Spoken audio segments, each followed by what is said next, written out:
Bases drop. Tuesday thoughts here on SDH AM. John, hear you there. Thanks for dropping by. It's a busy show on a couple of different fronts. Guest rundown, as always. KCD joins us at 9:15. We're going to go over college soccer. We're going to go over the ACC. The women's tournament had its own little bit of chaos. She and Glenn Davis were on the call on the ACC network. We'll go over that.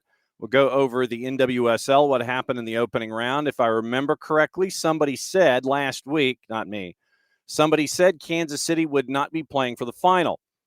That individual is correct. We'll go over what happened in the NWSL in week 1 of the playoffs, get you ready for round number 2, and maybe drift into Major League Soccer and kind of find out what KCD has to think about what happened in the opening round of the best of threes. Then at 10 o'clock, Kaylor Hodges drops by from the USL show right there. And that's the USL show scarf that we had. And it's going to stay up here. Kaylor Hodges from the USL show joins us at 10 o'clock. We'll go over everything that happened in USL Championship and get you ready for everything that might be going on in USL Championship in the opening round as they're down now to the round of 4. We do have some news in USL League One to get into when it comes to team replacement and team pyramids and organization and things like that in North Texas. We'll get into that with Kaylor as well. And if there's any other news that seems to pop through, we will go over that as well. We've got news in we got news overseas with national teams and things like that. Once again, final round of European qualifying. We'll find out who gets to advance to the cup that the world will be chasing after next year. We'll get into that. We'll get into a lot of the news of the morning. News in Turkey, there's a big number that was attached to the betting scandal. A large number of individuals are now attached to it. We'll get into that as well. And obviously, we've got some other things going on. We'll keep an eye on the U17 match, which is slated to start at 9:45. And I guess this is technically opening kickoff, brought to us by our friends at Kickoff Coffee and kickoffcoffeeco.com. What you want to do, you want to start your day right there with our friends at Kickoff Coffee and kickoffcoffeeco.com. Morning, Abby. Morning, David. Hit that QR code, go to the website, buy out the store. Because when you buy out the store, you use the code SoccerDownHere15, you get 15% off your purchase. They, in turn, take 10%, reinvest it into youth games, youth initiatives brought to us by our friends at Kickoff Coffee and kickoffcoffeeco.com. For those of you that missed it, we caught up with Cooper Sanchez over the weekend after match day 2 in the group stage at the U17 World Cup right now on the Big 55. France and Uganda are going on 75th minute. There was a long injury concern for the French squad. That has now, the players been taken off the surface, and so now 75th minute, and there's going to be a lot of stoppage time added here. Uganda leading France by the score of 1-0. We'll go over all of the other group scenarios and everything right now. Chile leading Canada in the other Group K match. That one is 2-1, also with 10 to go. Ireland and Paraguay in Group J, goalless in the 35th. Uzbekistan, Panama, Group J, goalless in the 38th. 9:45, Czechia and the U.S., keeping an eye on that one, obviously, in the Big 55. Burkina Faso and Tajikistan. That's the other Group I match. Also simultaneous start. Simultaneous starts in Group L. Saudi Arabia and Mali are at 10:45, and New Zealand and Austria are at 10:45. Starting lineup is now out for the United States.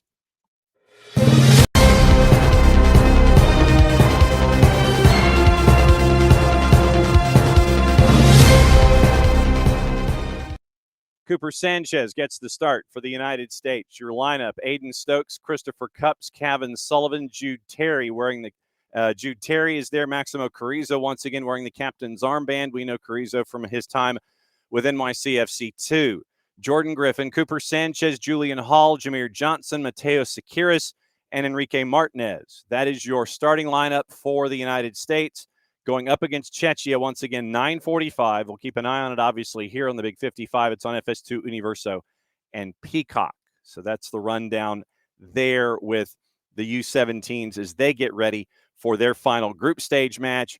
Then you get into the knockouts. And once again, if you missed the conversation we had with Cooper, you can go back and listen to it. It was on the show yesterday, about 25 minutes in. If you want to scrub the video version, the audio is available on your favorite podcatcher, so you can listen to that individual conversation that we had with him on Sunday that we played on Monday. And we're getting ready for the matchup today to end group stage. Also on the board, let me run down the rest of the week for you. Wednesday, once again, it's going to be Tyler Pilgrim joining us, batting leadoff. If we can catch up with the busiest man in the Northeast, we will at Dylan Butler at 10 o'clock. Corpus Christi now has a franchise in USL. We're going to catch up with them and find out about the build in Corpus Christi. That is at 10:30. Thursday, we're not going to have a morning show because of the Tata Martino reintroductory press conference. We'll have a lot of coverage of it on all of the SDH Network platforms. There'll be an SDH PM, and on that SDH PM, we'll have some of the reacts and some of the thoughts from the press conference in and of itself. We'll also catch up with Jason Stevens. So Jason Stevens will be a part of SDH PM. We're catching up with him on Wednesday. Then on Friday, Nico is sliding to 10:30 Friday because of no morning show on Thursday. And so we're trying to see if Nino can do the same thing. So it would be Nino and Nico, the power hour from Thursday, would be wrapping up the week in the international window at 10 and 10:30. We'll see about Nino Torres and see if he can join us as well. We're saving the 9:05 slot for possible availabilities. Let's put it that way, both on Wednesday and on Friday. So we're keeping an eye out for all of that stuff. Roots and Red Clay, we're keeping an eye out for teams that have made it into the postseason in the college ranks. Emory's women are going to be hosting on the opening weekend of Division III, and they're going to be playing Belhaven in round number 1. Emory's men are going on the road, and we'll get you that rundown as well as we cover all the other news and notes that we have this morning. Reinhardt, by the way, has a new head coach. You might remember him from his time at Apotheos. Adam Reeks is now back, and he'll be coaching up at Reinhardt now going forward. So today, KCD and Kaylor. Wednesday, Tyler, possibly Dylan, Corpus Christi FC. We find out about them in the USL. No morning show Thursday, SDH PM, recapping and having analysis on the Tata Martino reintroductory press conference. And Nino Torres, we know, is sliding to Friday. Don't know if we know Nico is sliding to Friday. Don't know about Nino as of yet, but we'll keep you posted on all of that. So that's the week. Set piece, 10 minutes to go. Uganda leading France, and this is going to be from let's see, just under about 30, and back post it misses and headed out, and it's going to be a goal kick for Uganda. Once again, they have a 1-0 lead. Friday, once again, is when you have the round of 32, and it looks like you're going to have all 16 matchups apparently are written in for the round of 32 on Friday. So it's going to be a very, very busy Friday. And if you survive the round of 32, round of 16 is next Tuesday in the U17 tournament. So that's kind of where we are right now. We'll go over all of the logistics and what it's looking like here on the last day of group stage in the U17 World Cup. We'll drift through that here in the show, probably after KCD to wrap up hour number 1, since that's what we're going to be keeping an eye on with the U.S. U.S. has already made it to the knockout stage, but we'll go over everybody else and see where it looks with anyone and everyone in the group stage ending today, heading into the knockouts for the U17 World Cup in Qatar. So Ricky wants to know the time for the Women's Summit today. The Women's Summit today starts at 6, but it's going to be a massive humanity, and so we will find out what it looks like in said massive humanity. So it's supposed to start at 6, and then what the activities are, we don't know what the rundown is physically at the moment. So we know we were told it was supposed to start at 6 o'clock today, but once it starts at 6, I've heard there's music, I've heard there's bands and people and speeches and things and the whole thing. So don't know the rundown, just know that it starts at 6, and we were supposed to be there because of the space that it is in and the lack of parking. We have been encouraged to be at the Women's Summit today as early as humanly possible. So probably going to be there 4 o'clock or so.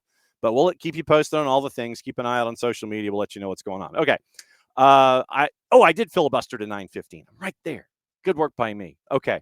All right. Time, as always, bat and lead off. It's KCD. We find out where KCD, where you be. And this does not look like a place where an Owen would be looking for chicken or anything. Well, it's a little confusing because look behind me. I've got a little Tar Heel Ramesses action going on. So I just got out of my office. I just got out of my office. I needed a change of scenery. Needed to have some Tar Heel behind me. So yeah. All right, we're down. We got it. Okay, just checking. And the rundown. Oh, I heard him. Okay, relax. No, relax. First time he's ever done that. Lay down. Got a studio audience this week. Oh no, he either wants to go OUT or he wants. He heard something. He probably heard either OUT or TREAT or something like that. Maybe. So live studio audience for KCD this morning, and since this is a pet friendly zone, that's perfectly fine. This morning, wanted to go over the ACC with you. Wanted to go over the NWSL because I think somebody said something about Kansas City last week. I may have. And we got to talk about that. And we'll go over what happened in the opening round. And if we have some time left, we'll talk about what happened in Major League Soccer in the opening round of best of threes. Since we're in an international window, they get a week off, and then they get to think about it all over again. Okay. As you said, it was you and OG Glenn Davis here at the network. And you guys were at Cary and calling Stanford. And this game went for a while. I'm just going to go ahead and say that it went for a while when it was not a 90-minute contest. It went for a while with Stanford and Notre Dame. And to let everybody in on this one, you get a goal on the 29th when Ali Montoya gets a goal. She was a sub, comes in, gets a shot past the keeper to make it 1-1. Jasmine Ike gets to double the lead at 2-0 in the 47th, and that was the Ike goal was nuts. By the way, all she needed was about that much room, and she got it and went left foot and went. It's not quite upper 90, so it might be like upper 75 or something like that. Keeper got a hand on it, made it 2-0, but then Notre Dame comes back. Izzy Engel gets it to 2-1 in the 69th with her second, and then you get an equalizer in the 75th, which we will do compare contrast after we play said highlight, because this one was crazy, courtesy of our friends at the ACC Digital Network, and our friends at ESPN. Drives it in. Is there a glancing header? Is there a finish? It's for the upper corner. It's 2-2. The comeback is not complete, but they have tied it up. Notre Dame has produced again here.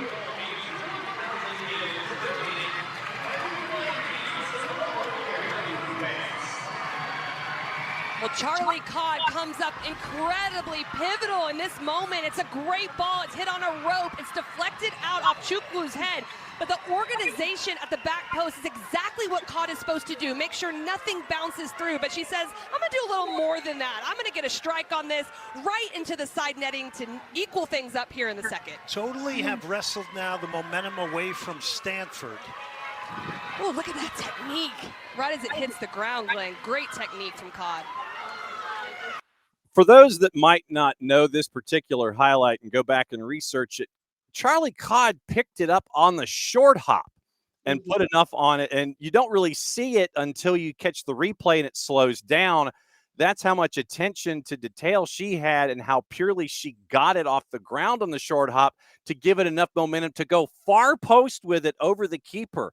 The second goal was nuts. The fourth goal in this game equally is nuts. Okay, which goal? The second one that made it 2-0 or the equalizer at 2-2? Which one was crazier? Ooh, that's a hard question. I would say I'd lean towards Jasmine Ike's, the second goal, just the type of bend it had on it to go up over the crossbar, dip back down in. Like, I just love that technique and not much space to be able to make it happen. Charlie Codd's was pivotal, though, as I mentioned, because it was the equalizer, and she hit a very hard spinning ball after her first touch, and it had a little bit of a backspin on it.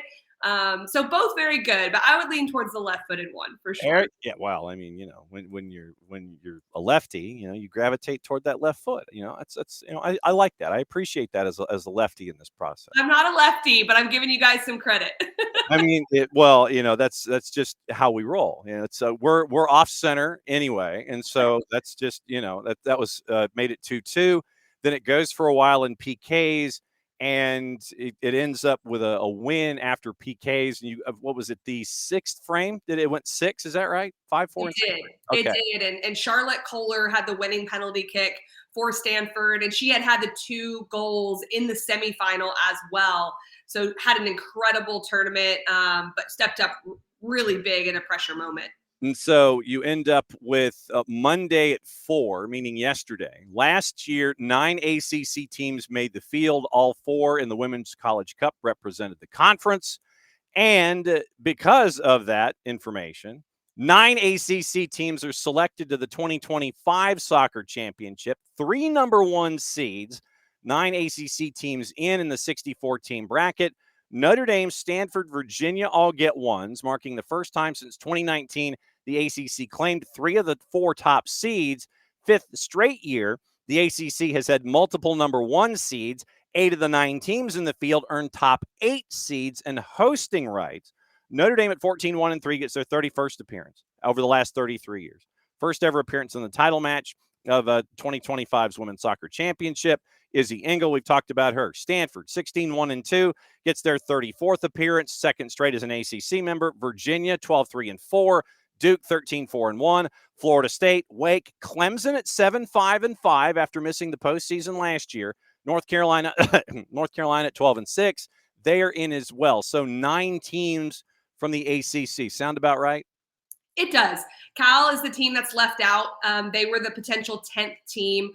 I believe that Kentucky got in over Cal because of their higher finish in the SEC and their run in the SEC tournament, where Cal, finished outside the ACC tournament. They had a lot of ties. They were very close in RPI, but I kind of feel like that was the one that kind of bumped them out in that moment. It's interesting because then you go to strength of schedule as well, because Clemson gets in at 7-5-5, and Cal's ties really were their undoing with less losses, but the wins weren't quite there. So it's just always a little bit interesting, but the ACC is very well represented. I think Duke, even to a degree, made a case for almost a number 1 seed. It could have been 4-4. They were close. I'm happy for Virginia, Notre Dame, Stanford, all spent time at number 1 in the nation at some point this season, and they maintained it through a gauntlet of ACC games as well. And so you look at how things are. A lot of ACC teams with their home games. I don't know if you've had a chance to really look at the bracket in depth at all, but I'm anticipating, obviously, because of the bulk nature of the ACC, I'm still anticipating a lot of teams making runs deep into the tournament. I'm still looking at, those teams toward the bottom. I have a concern, and like I said, I'm just staring at it being very, very surface in my analysis, looking at it when you've got a team that comes in at 7-5-5, and you're kind of going, I don't know about that. Clemson, to me, would be the one that I would probably circle early on to sit there and have a concern about. But once again, all these ACC teams with the home games out of the blocks, obviously that's going to be something to keep an eye on in round number 1. It certainly helps. Carolina is the one team that is not hosting, which I find a little bit interesting considering they finished 7th in the ACC. Some of the records of Wake and of Clemson to get hosting rights, but sometimes that's just the way that works out. I like to think it's not my bias, but I'm also sitting here with Ramesses behind me and a Carolina mug, so you never know. But what I will say is that a lot of the ACC teams that are outside of those top 4 seeds, so the top 3 number 1s in Duke, their second round matchups tend to look a little harder than Carolina's second round matchup. They're just the team that's not hosting. So I think you're right that it's going to be interesting to see where teams match up, especially in the second round. I think there's some interesting first round ones. Louisville has to play Kentucky. I think that is a very harsh first round game. I know I mentioned that Kentucky kind of played their way in this last month, but the SEC is so competitive. And then you put a team that finished 6th in the SEC versus Louisville. I think that's a really rough first round game for Louisville. But hey, if you want to go far, you've got to beat everyone along your path and get there. So they'll take it on, I'm sure. No doubt. That low right bracket, since we're there, Duke is in a mini bracket with Elon as their first round opponent. Then it's the winner of Maine and UCF. You mentioned U of L and UK. Winner of that one gets the winner of Cal Baptist in Kansas. Then Virginia's got High Point, Army, and Penn State in their mini bracket, low right. Clemson has Liberty, and then if they survive there, it's Tennessee Tech and Vanderbilt. Then North Carolina and Tennessee. I don't know why it is, but they always seem to loop back with each other. It's just, I know. I will say this, as a North Carolina alum, I love this matchup because they played earlier in the year. Tennessee won. So it is just genuinely harder for a team to repeat those types of wins against top teams. And then you don't look at that game and think you're just going to go past it if you're North Carolina, because they've already proven that they can lose to a team that's as good as Tennessee. So Tennessee has a chance to prove how good they are here, but Carolina gets a bit of a reset. The other one is Wake, South Carolina. That is another first round matchup for us in the Southeast that I think is incredibly harsh in some ways for South Carolina. They had a great year, but they did not make a run in the SEC tournament. I think that hurt them a little bit. So they have a team like Wake Forest coming in with the ACC Freshman of the Year, playing very well, and some veteran players as well that are performing of late. Wake, South Carolina, that one is on the 14th at 6 o'clock. The winner of that one gets Milwaukee and Michigan State in the 2-7 mini bracket. Then right-hand side, I'm scrolling up. Right-hand side's fairly safe. From there, now upper left, Notre Dame gets UIC, Illinois, Chicago. Winner of that one gets the winner of Ohio State and Georgia. So that could be a fun second-round matchup. You've got Florida State and Samford. So Samford goes to Tallahassee. Winner of that one gets Lipscomb and Mississippi State. Then West Virginia, Wagner, Sacred Heart, and Georgetown is upper left. So, yeah, I'm looking at, I've always wanted to be in the room where it happened, to kind of paraphrase from Hamilton, just to kind of see. Yeah, so if we pair up Louisville and Kentucky, just to sit there, it's like, why would let's do that in the first round. No, there's no history there at all. Let's just go ahead and pair them together. And the North Carolina Tennessee one really did stick out to me. It's like, wait a second, haven't we seen this one before? But we get to see it again in the postseason. I think with UNC just dropping as low as they did in the RPI, it hurts Tennessee in some ways, but North Carolina has a lot to prove.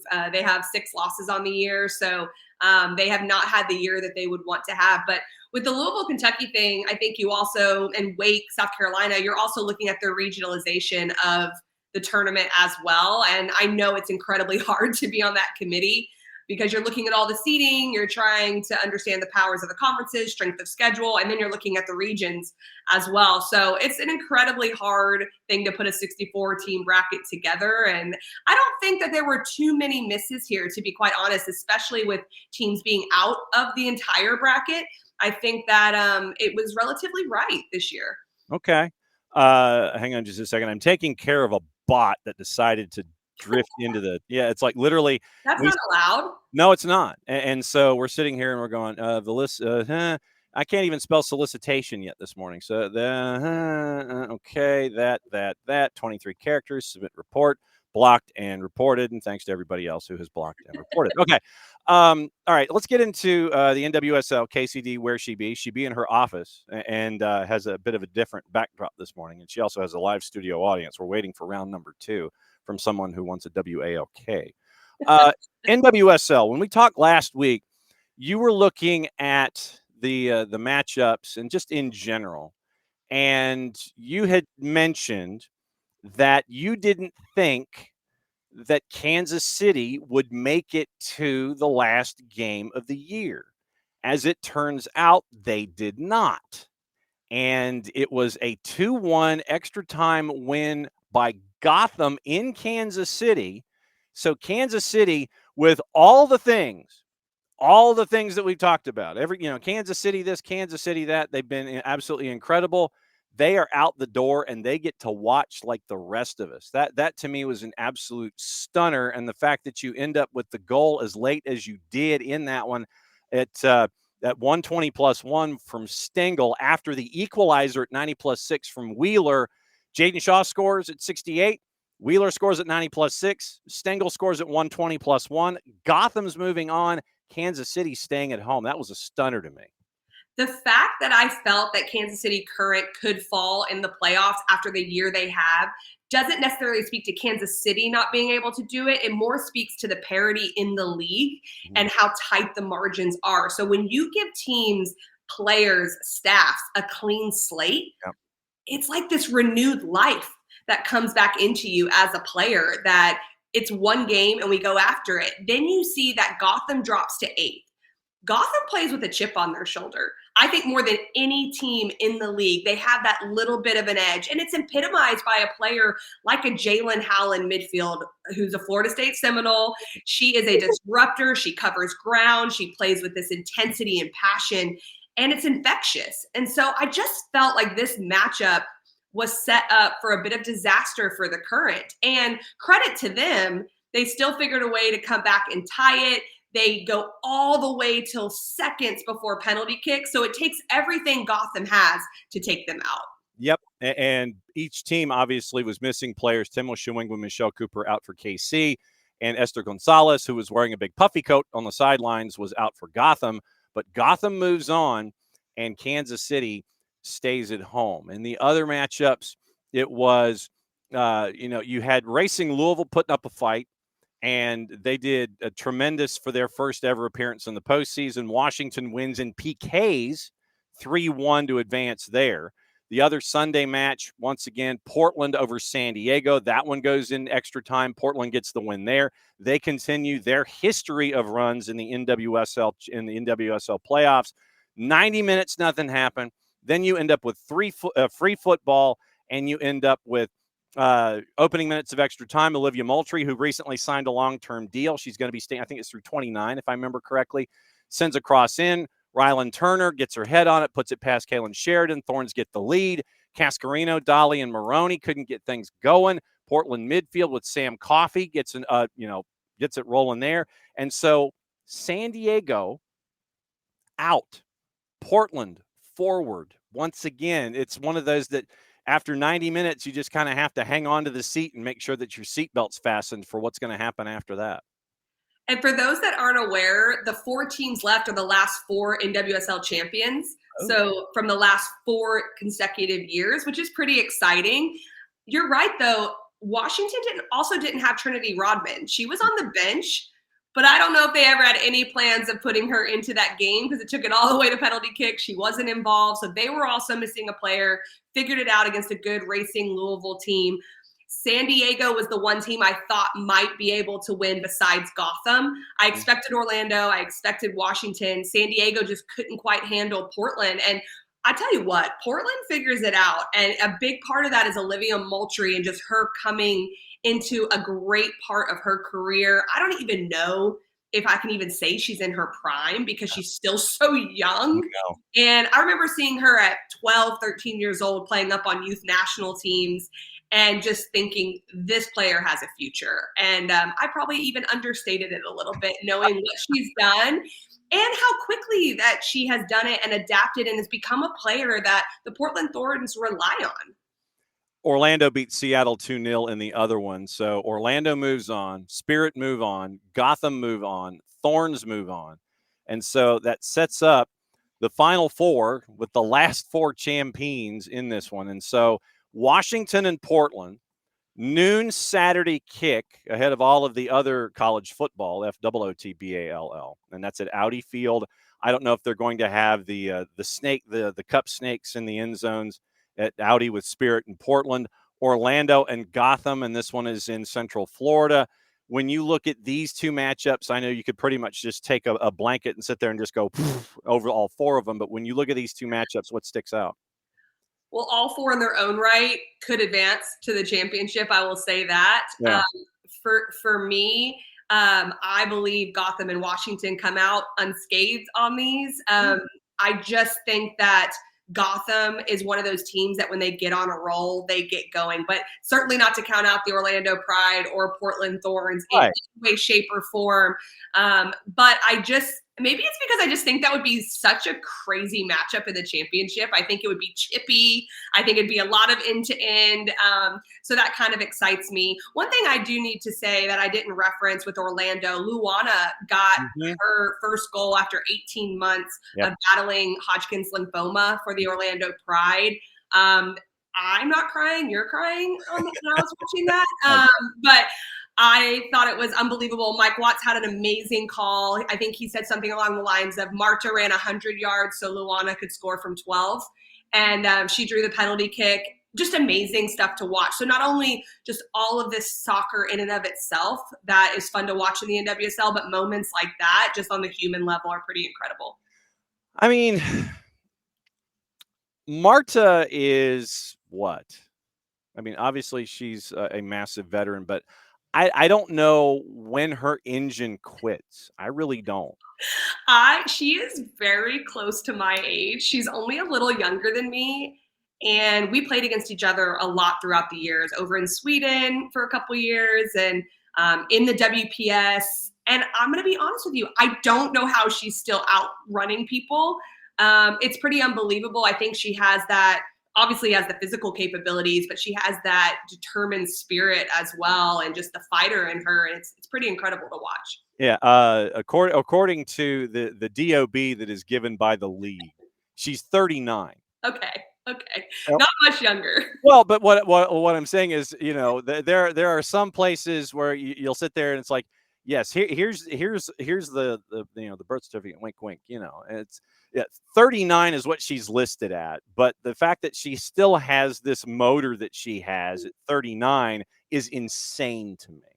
And it's inspirational for her teammates as well, that when you have a leader like that who's won at every level individually, and she's led teams to some of the hardest parts of this game and how to compete, you watch her sprint 100 yards almost to beat two players, draw a penalty, and she's at the age she's at. If you're 21, 22 in the league, you're going, well, I guess I need to give everything too. If Marta can still do it, I got to get after it. And so that's an intangible to have on a team for Seb Hines as they go throughout this playoffs. Yep. And, you know, you mentioned Gotham in general. And for me, looking at a Gotham that is a low-seeded Gotham, it's just, I don't know who would discount Gotham regardless of the seed numbers. Like, oh, yeah, they're just like a 7. They're an 8. Yeah. No, you don't understand. This is not how this works. The math in the NWSL this season was crazy to get us into the postseason. And if you flinched, then you dropped. If you didn't flinch, then if you had a good week, you could rocket up to 3rd. If you had something stumble and everybody else ahead of you did their business, you dropped to 8. And you end up with Gotham being what they were. But this is not a Gotham team that was, you know, a low seed. This is just, look, it's just, at this point, you probably should just say it's just Gotham. It's just how they're wired. I have to remind myself that they're an 8 seed anytime I'm talking about the playoffs, because there was a point late in the season where they could have been challenging Washington Spirit for 2nd. And we weren't ever talking about them winning the league because we know what the Kansas City Current did this year in 2025. But they have a coach in Juan Carlos Amoros who's been there, done that. They made some changes to get Jaden Shaw over, Rose Lavelle, Midge Purse. Then you have Stengel scoring game winners out of nowhere, and she has a knack for that. And so I just think they're a team that relishes the underdog. Even when they won in Ali Krieger's last year, they had that a little bit. And even if they're not considered an underdog, I think they play that up within of, we can do this. No one else thinks we can. Jaden Shaw had a little bit of a quote this week that said underdog by you know what, because people are talking about it in that way. But I think they use that as a motivator. I think they have the types of personalities that say, bring it on. We believe in ourselves. And that can be incredibly dangerous to face. KCD is letting us know what's going on in the NWSL. And by the way, the postseason awards, the finalists are out. And the fans have a 10% stake in letting everybody know what they think about this. And so since these names are out, we're going to go ahead and let KCD give her vote, because I don't know, as a member of the media, if you're a part of the 25% or if they have tapped you and said, yes, you can vote. If you can, then you can spoil them here. If you can't, then you get to tell them here, and you get to tell them why you should be voting. Okay. I did get to vote. Yes. Oh, you did? Oh, wow. Okay, cool. I already voted. Okay, so then, all right. So then let's run through them. MVP, Cascarino, Shawinga, Gonzalez, Matsukubo, and Zanerato from Kansas City. Shawinga for me. Not only just her overall production, but her influence on that team. No doubt. Defender of the year, Jordan Bugg in Seattle, Tara McEwen in Washington, Avery Patterson in Houston, Izzy Rodriguez and Kayla Sharples in KC. Tara McKeown, Washington Spirit. I think there's a little bit of just what she's done for that team, the leadership role, but also her transformation to the center back over the last few years. I know I shouldn't look at that, but I'm human as well. And so you take the second place team in the league and what they've done, I think she gets it.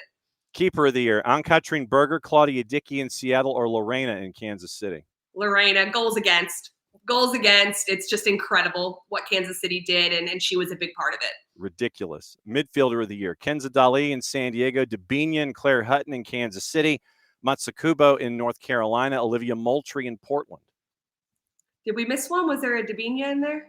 Yeah, Dabinia and Claire Hutton, yeah. Oh, you did say them together. Okay. So this was a hard one.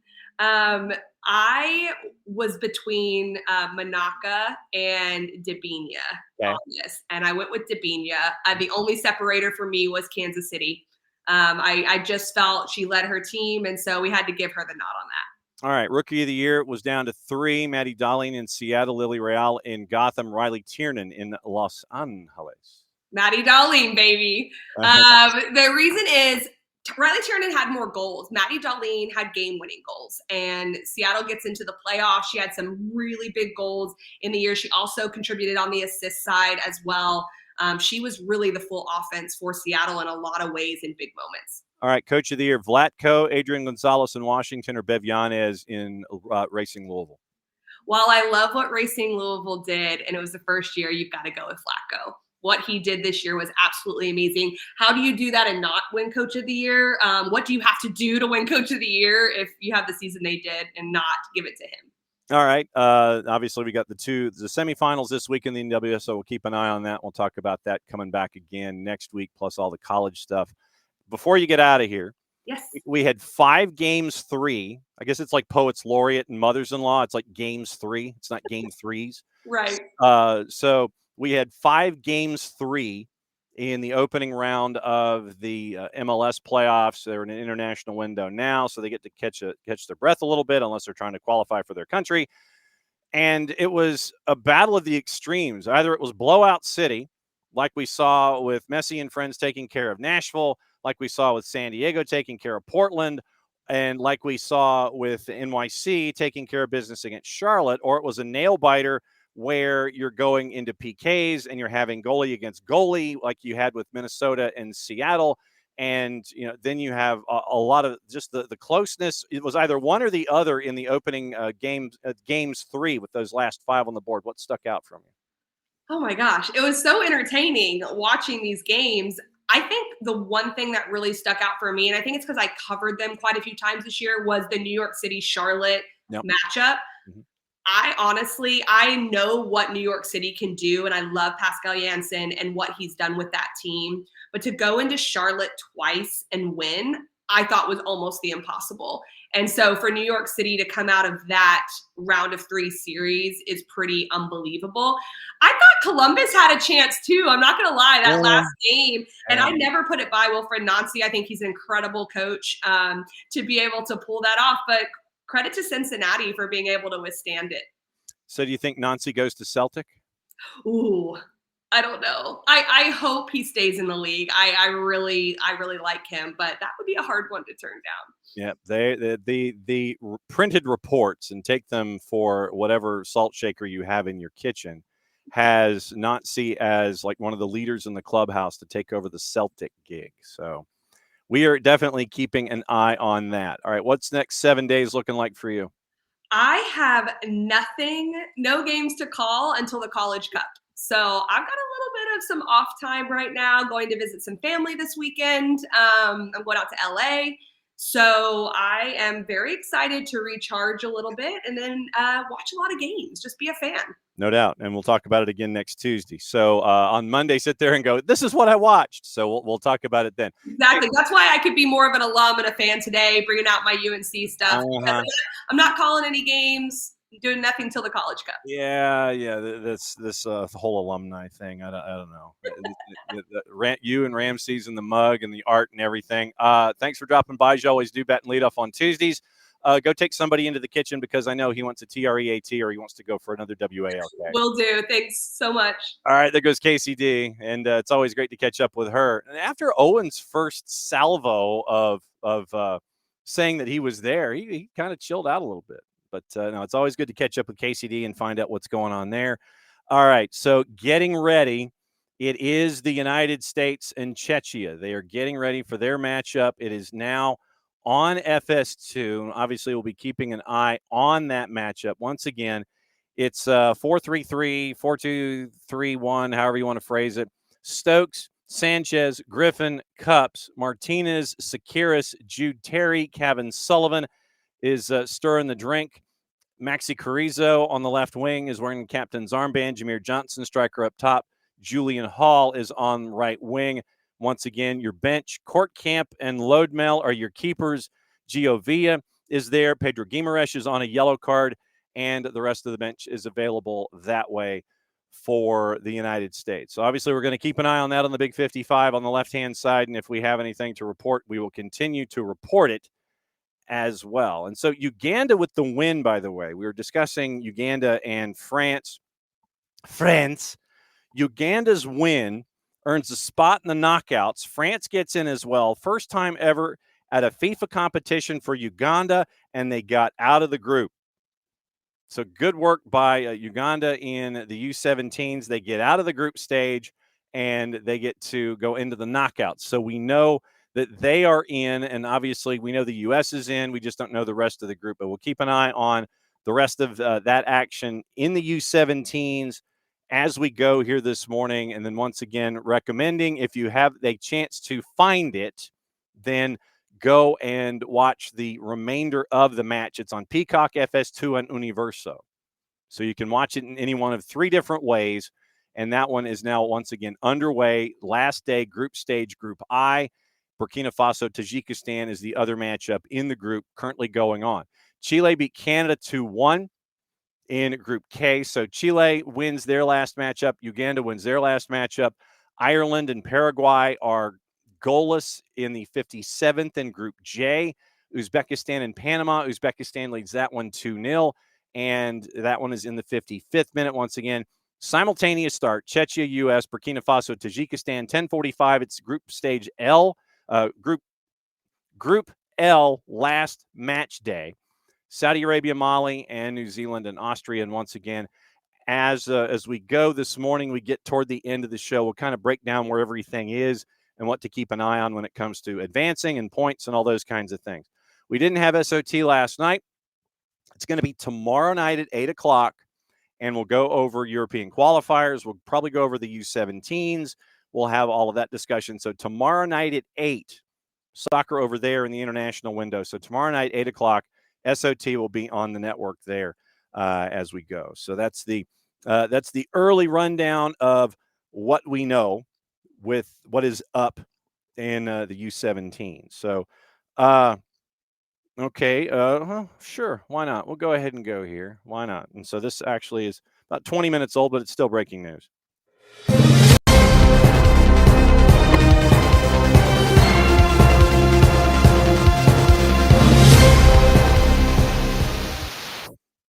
Take the information as you wish, but in an interview with Becky Anderson at CNN at the Tories Summit in Riyadh, Saudi Arabia, Cristiano Ronaldo said the 2026 FIFA World Cup will definitely be his last. Becky obviously followed up by asking when he's going to retire for good. Quote, "I'm enjoying the moment, but when I mean soon, it's really soon because I gave everything for football. I'm in the game for the last 25 years. I did everything. I have many records in the different scenarios in the clubs and also in the national teams. I'm really proud. So let's enjoy the moment, live the moment," end quote. Ronaldo scored 143 international goals, first ever male player to score at 5 World Cups. And once again, we mentioned the World Cup draw being on the 5th of December. Sport's first ever billionaire player following a contract he signed with Al Nassr, according to the Bloomberg Billionaires Index. Hopes to play his son, Cristiano Jr., who plays in the Portugal U16s. And he says he hopes his son ends up being a better player than him on the pitch. Ronaldo said all he wants for his son to be happy and not to have endure any pressure of being his son. Quote, as a father, I'm here to help him be whatever he wants to be. I apologize to Mr. CR40, but there's going to be that pressure, and it's always going to be there. That's just kind of how things are. So that is the news on Cristiano Ronaldo. So once again, early action, 4th minute, halfway through, no score. The U.S. is in their white kits. I love that bomb pop kit, by the way. The bomb pop kit they had in match day 2. Loved that kit. So we'll see what's going on. We'll keep an eye on that matchup as we go. Okay, let's run through some of the other stuff that is going on here. And once again, we mentioned there's a lot of news. I mentioned, and Kaylor Hodges joining us in 10 minutes, so we'll be kind of drifting in and out of news, in and out of the U17s and all the things this morning. So I mentioned what was going on in Turkey. We mentioned it last week, where there's this large betting investigation going on. And from our friends at Reuters, here's your headline. Turkish authorities arrest 8 people and suspend 1,024 players.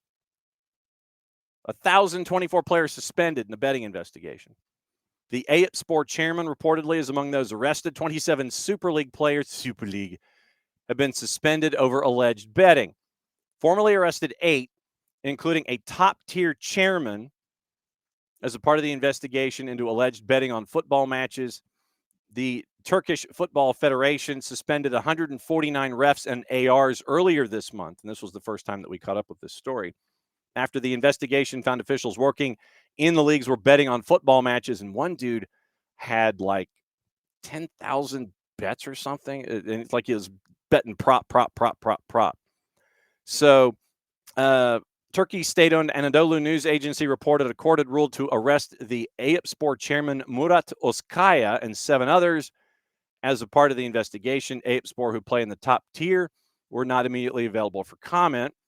In a statement, the TFF said it had sent 1,024 players from all leagues to the Professional Football Disciplinary Council as a part of the investigation, including 27 from the Super League, who've all been suspended. Among those 27, players from Galatasaray and Besiktas, among others. Quoting the TFF, negotiations have been initiated urgently with FIFA to grant a 15-day transfer and registration period in addition to the 25-26 winter transfer period only at the national level in order for clubs to complete their squad deficiencies.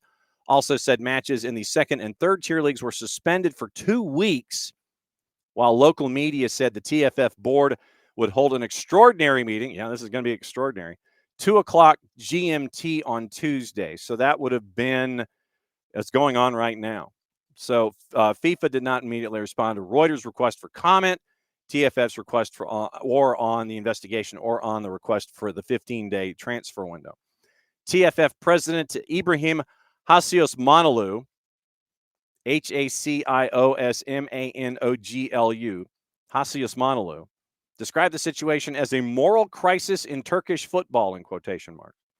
Its own investigation revealed that 371 of the 571 active referees in Turkey's professional leagues had betting accounts, and 152 of them were actively gambling.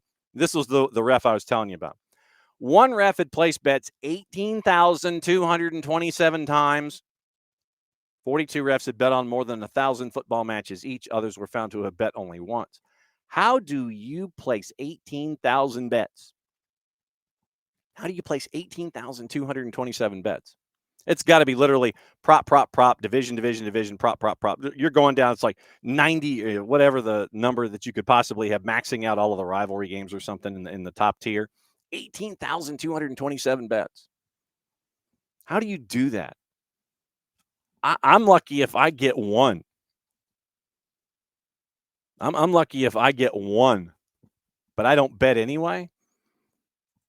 You know, if I hadn't gotten it, right when I was 14 and then wrong ever since. No, I just don't, because I'm not very good at it. So, but that was the rundown of that particular story, and I was like, what? 18,227. According to our friends at The Telegraph and Sam Dean, a story that broke before the show got going this morning. Headline: the Premier League blame UEFA, since we're discussing things in Europe. Premier League blame UEFA after moving Arsenal and Crystal Palace matches. The date for the League Cup tie has been amended amid fixture congestion and concern for player welfare. Premier League's mad at UEFA for distorting the fixture calendar after agreeing to move Arsenal and Palace's fixtures ahead of the League Cup quarters. Arsenal and Palace set to play Everton and Leeds on Sunday, December 21st, only 2 days before their League Cup quarter on December 23rd. Those two Premier League fixtures have now been moved to 8 o'clock on Saturday, December the 20th, giving both teams more time to prepare for the League Cup clash. Maybe 20 hours? Fixture congestion was a result of Palace's commitments in Conference League, which prevented their League Cup match against Arsenal from being played in the same week as the other quarters. Both Arsenal and Palace submitted requests to the Premier League to move the fixtures. Premier League, quote, player welfare is a priority for the Premier League, and we have therefore granted requests from Arsenal and Crystal Palace to move their respective fixtures, PL said in a statement. Continuing, this comes after the scheduling of matches from other competitions around Premier League fixtures without adequate player recovery time. This is also further evidence of the impact the expanded UEFA competitions have on the domestic fixture calendar. The league would like to thank Leeds United and Everton for their cooperation in accommodating these changes. Both matches will remain live on Sky Sports, end quote.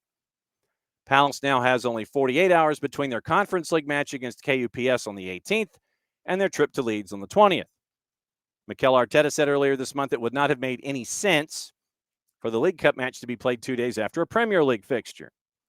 Arsenal came out with a statement, quote, Arsenal saith, quote, playing two matches within a 48-hour period contravenes FIFA's recommendations, which have established a consensus for a minimum of 72 hours rest between games. This recommendation is in place to protect player health and fitness. Recovery time between matches is especially important during busy periods of the season, such as September. End quote. Once again, UEFA's schedule means there are now 4 additional weeks in where there are European matches. Each of the 3 UEFA comps gets their own week. Changes meant the League Cup quarters were always going to clash with match day 6 in Conference League. EFL also said, quote, the expansion of the European Cup competitions and number of exclusive match nights across Europe ahead of the 24-25 season, implemented without adequate consultation with domestic leagues, means that such scheduling conflicts for both the EFL Cup and other competitions are now entirely unavoidable, end quote. So, yeah, they're mad. They are mad. So we'll keep an eye on that and how that continues to grow/evolve going forward. And let's see, I'm trying to scan through and find out if there's anything else that I might have missed in that particular paper, and the answer is no. We'll go over once again. We have available to us once again what's going to be happening Wednesday night when we look at the European competitions. We'll once again keep you posted on all of that stuff as well. Let's see. So Benjamin Seško is going to miss Slovenia's matches. United is hopeful of a swift return. Missing Slovenia's matches against Kosovo and Sweden owing to the knee injury sustained at Spurs on Saturday. Forced off after 87 minutes of the draw after being introduced on 58 for Mazraoui. So he lasted only 29 minutes. Amorim admitted concern after the game. Seško has withdrawn from the Slovenia squad. United's going to further tests at Carrington this week, but the initial prognosis is he may recover in time to face Everton on the 24th of November. Casemiro and Harry Maguire also forced off at Spurs. Latter's condition is yet to emerge. Understood Casemiro is fit and reported for duty with Arsenal. So you have that piece of intel and info there involving Manchester United. Mark Gahey is on crutches once again now. He is likely to miss both England qualifying matches.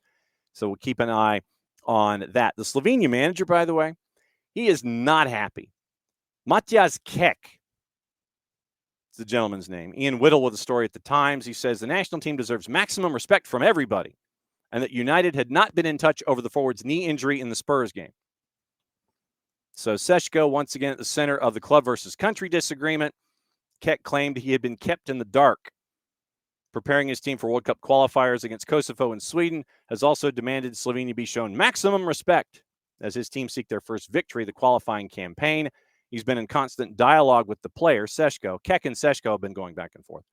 Predictably, after he suffered the knee injury on Saturday, did not report for international duty at Slovenia's FA headquarters, Umberto Picranju, yesterday.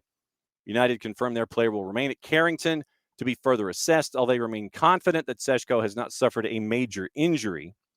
Understood United privately believe they followed necessary protocols in terms of withdrawing Seško from the squad, but as he addressed local media in his first presser, Keck claimed he had received no contact or medical information from United.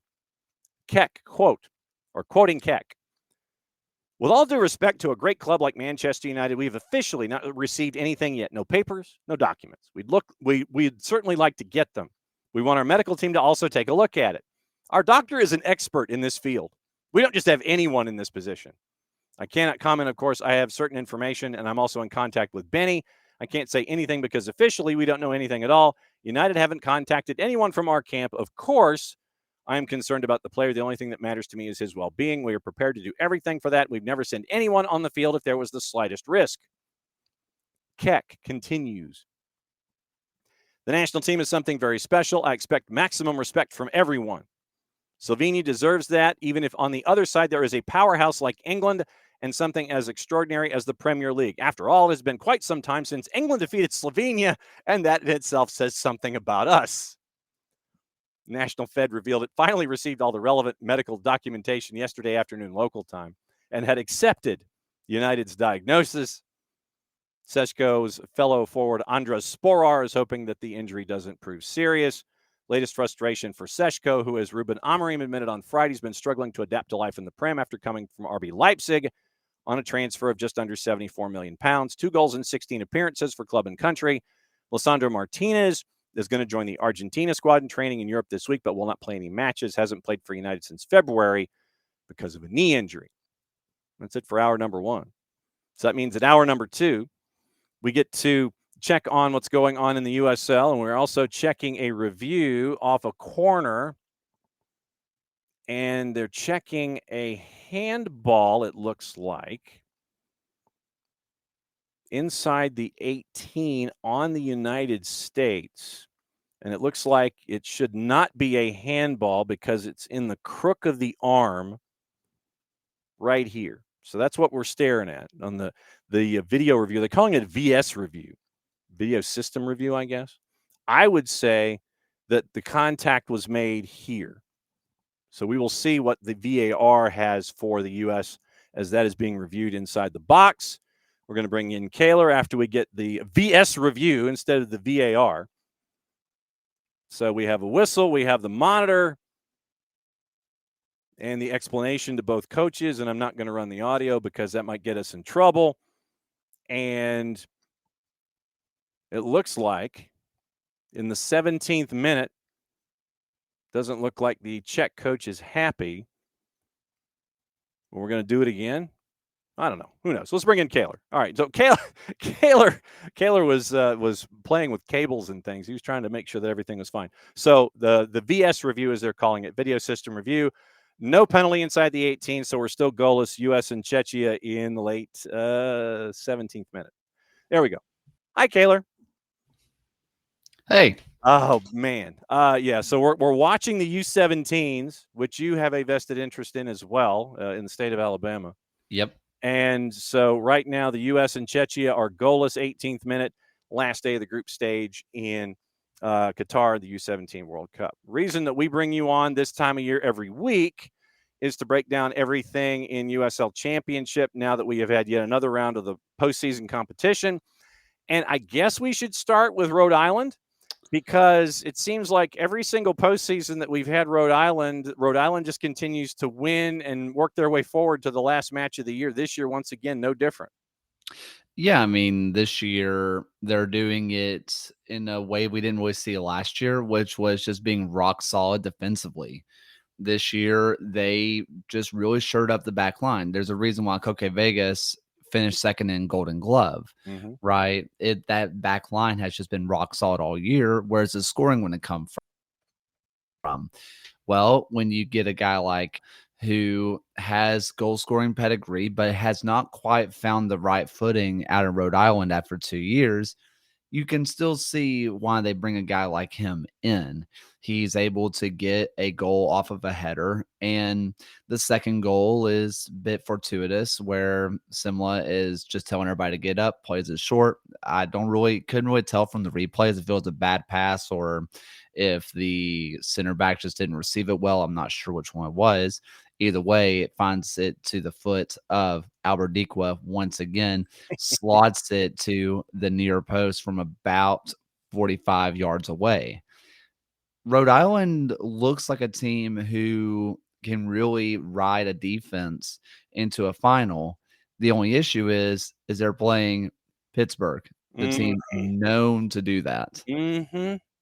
Yep. And first thing I think of legitimately, there are two things I think of when I think of with Pittsburgh. I think of Bob Lilly, obviously in defense, and I think of Bob Lilly yelling at his players after the lights went out in a stadium when they were playing Atlanta United 2 a handful of years ago. We had done our post game. We packed up. We were leaving. Lights were off at the baseball stadium. Bob Lilly, you could still hear him yelling in short field at his players after the Atlanta United 2 Pittsburgh match a handful of years ago. Those are the things that stick in my head where Bob Lilly is concerned. For people who may not necessarily believe that story because it sounds exaggerated, because why would you believe that? We did a watch along a few months ago on the USL show, and we talked to Hugh Roberts, and he pops onto the show and he starts telling us that same exact story. Wow. And he was like, you guys are not going to believe this. And I was like, funny enough, I think every time I talk about Bob Lilly with Mr. John Nelson, that does get brought up. So I do believe it. It's just it's wild that that those two things stick with Bob Lilly, but he is Pittsburgh soccer. When you think about everything outdoors in Pittsburgh soccer, obviously those of us of a certain vintage remember indoor game and stuff, but Bob Lilly and Pittsburgh outdoor soccer synonymous with the growth of the USL and with growth in Pittsburgh and in that area. So, he's one of the folks that you cannot leave out of a conversation when it comes to the growth of the USL. Well, I'm going to ask you a question, and I'm going to ask this question on the USL show later tonight. Oh, okay. Does Pittsburgh reaching to their first ever conference final, does this hurt Bob Lilly's legacy? I mean, he's on administrative leave. He has not been the coach for about 2 months now, maybe just a month, and they go on their first ever playoff run. And in the end, this is still a Bob Lilly team. It still has Bob Lilly makeup, right? But he's no longer in charge, and they make their first conference final. Does this weirdly damage his? I don't know if it necessarily damages the legacy per se, but I think what it does do is it focuses on how they're navigating now, if that makes any sense. And I think what they're doing, what Bob Lilly did to set up the team to get them to this point from a couple of months ago, and now how they're navigating after. I don't think it necessarily damages or dings him, but I think it does force folks to sit there and look at the other assembly of all of the other pieces that are key to the success in Pittsburgh, I think. Well, I mean, it's really interesting because really the biggest difference that I'm seeing between Vincent and Lilly is that Vincent is just letting Danny Griffin just do whatever he wants. It's like, as long as you loosely stay in the midfield, you don't even have to do that. But as long as you loosely stay in the midfield, just do whatever you want, do your thing. You're one of the best players in the league. And it's worked really well. Also, the emergence of Charles All this year has been really cool. We were talking about him, and when Portland took on Pittsburgh, we took our trip up to Portland. Right. And we were telling everybody, hey, this is probably going to be a moment where Charles All is going to get a start. Just watch him. We understand it's Portland. It's a League One side, although they end up winning that match. It's like, yes, it is a League One side, but like, watch watch Charles All. He's a special talent. Mhm. And he's a key reason why they end up getting a win. While, yes, it was 0-0, went all the way to penalties, Charles All had the biggest chances of the night, aside from Augie Williams pushing a player down and then scoring a header. Well, that is what it is. Mhm. He was able to create some of the better chances of the night. And that's with him playing on the opposite side of a Robbie Mertz, someone else who has been known to take over this league at times. Mhm. When you think of Pittsburgh in the midfield, you think of Danny Griffin, you think of Robbie Mertz, add Charles All to that conversation, and you have a lethal midfield trio. You mentioned a word that has always not been related to Bob Lilly and the success in Pittsburgh. And it's freelancing. I mean, Yeah. Bob Lilly has a strict structure, and it's like, this is going to be this way. And it is about as rigid as your stereotypic drill instructor, Arlie Ermey in Full Metal Jacket. That's what you Yeah. think of when it comes to Bob Lilly and what he wants to do in Pittsburgh. You're locked in. It is this way, and there is no string. You are coloring inside the lines with a Bob Lilly coloring book all the time. There is no room for any kind of artistry, nothing outside the lines, nothing that is an atypical color. It is this way. But now it's like, oh, I think that they should be wearing this color, and you're taking the colors out of the coloring box, the crayon box, and you're sitting there and you're having fun with it. Yeah, and in the end, I mean, you still have a very Bob Lilly backline. Mhm. That is not going to change no matter what. I mean, you have Edrak, you have Suber, you have Biasi, who have been great. Eric Dick is just absolutely rock solid in the net. I mean, you have players who are just, okay, this back line is going to work. They're going to do their thing. Even look at what you would call wing backs, possibly midfielders, depending how they're used, Yeah. like a junior ed, Pierre and Barnes. Those are players that they're going to work their absolute socks off. Same thing with Sample. Sample is getting up into the attack more and more. In fact, he almost scores within 2 minutes of the game starting.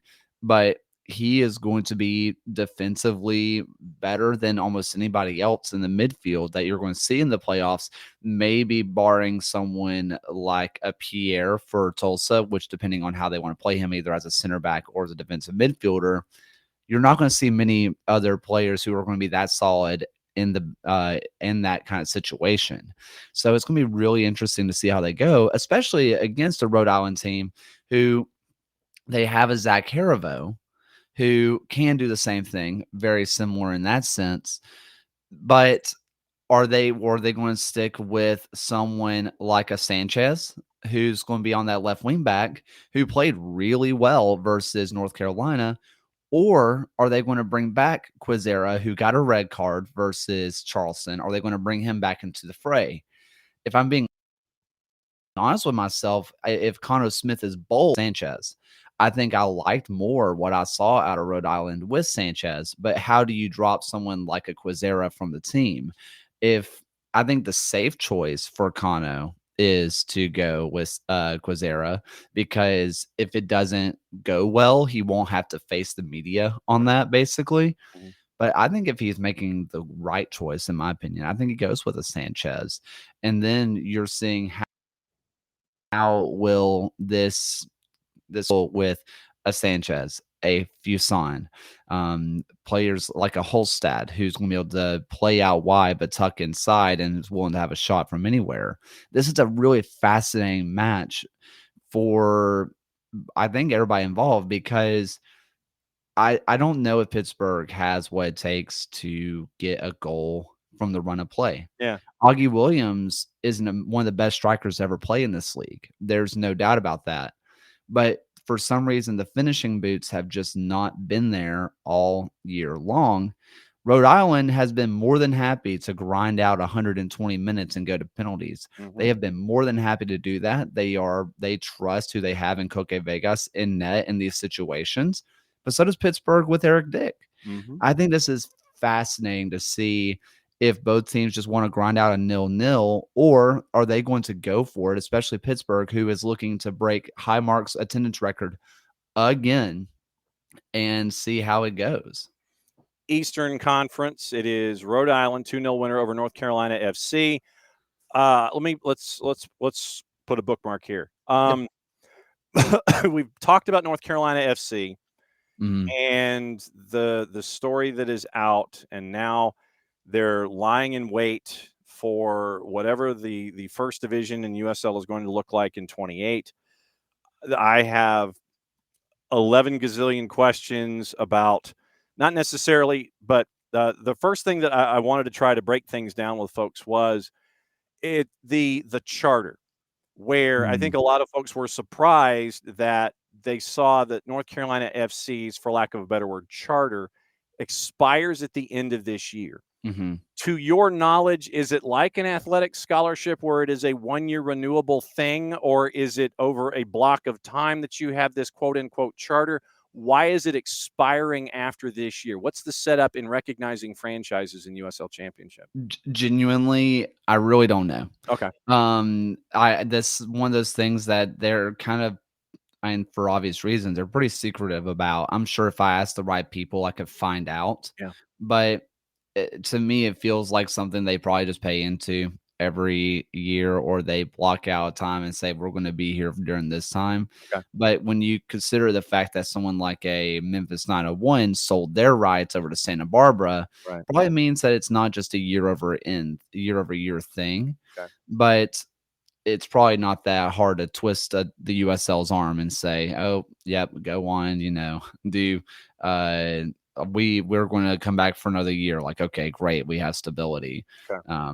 But it's also pretty up in the air because you look at Northern Colorado and a Central Valley Fuego who get kicked out of the league. Yeah. So I really don't know how it works. It feels like that's just a part of the conversation, but I don't think that's a primary part of the conversation. Right. And now they're lying in wait for the Division I aspect to kick in. And to me, I'm looking at this as, okay, you have to fix your stadium issue because you need to add 5,000 seats to something akin to a WakeMed, because right now I think WakeMed's capacity is 10. Yes. So you need to have at least 15 to satisfy Division I parameters. I don't know if that means that they're going to expand Track 1 at WakeMed, if they're going to try and find their own space. That was a part of it, is that they are looking to build a new stadium, which there's a lot of reasons why that is just stupid.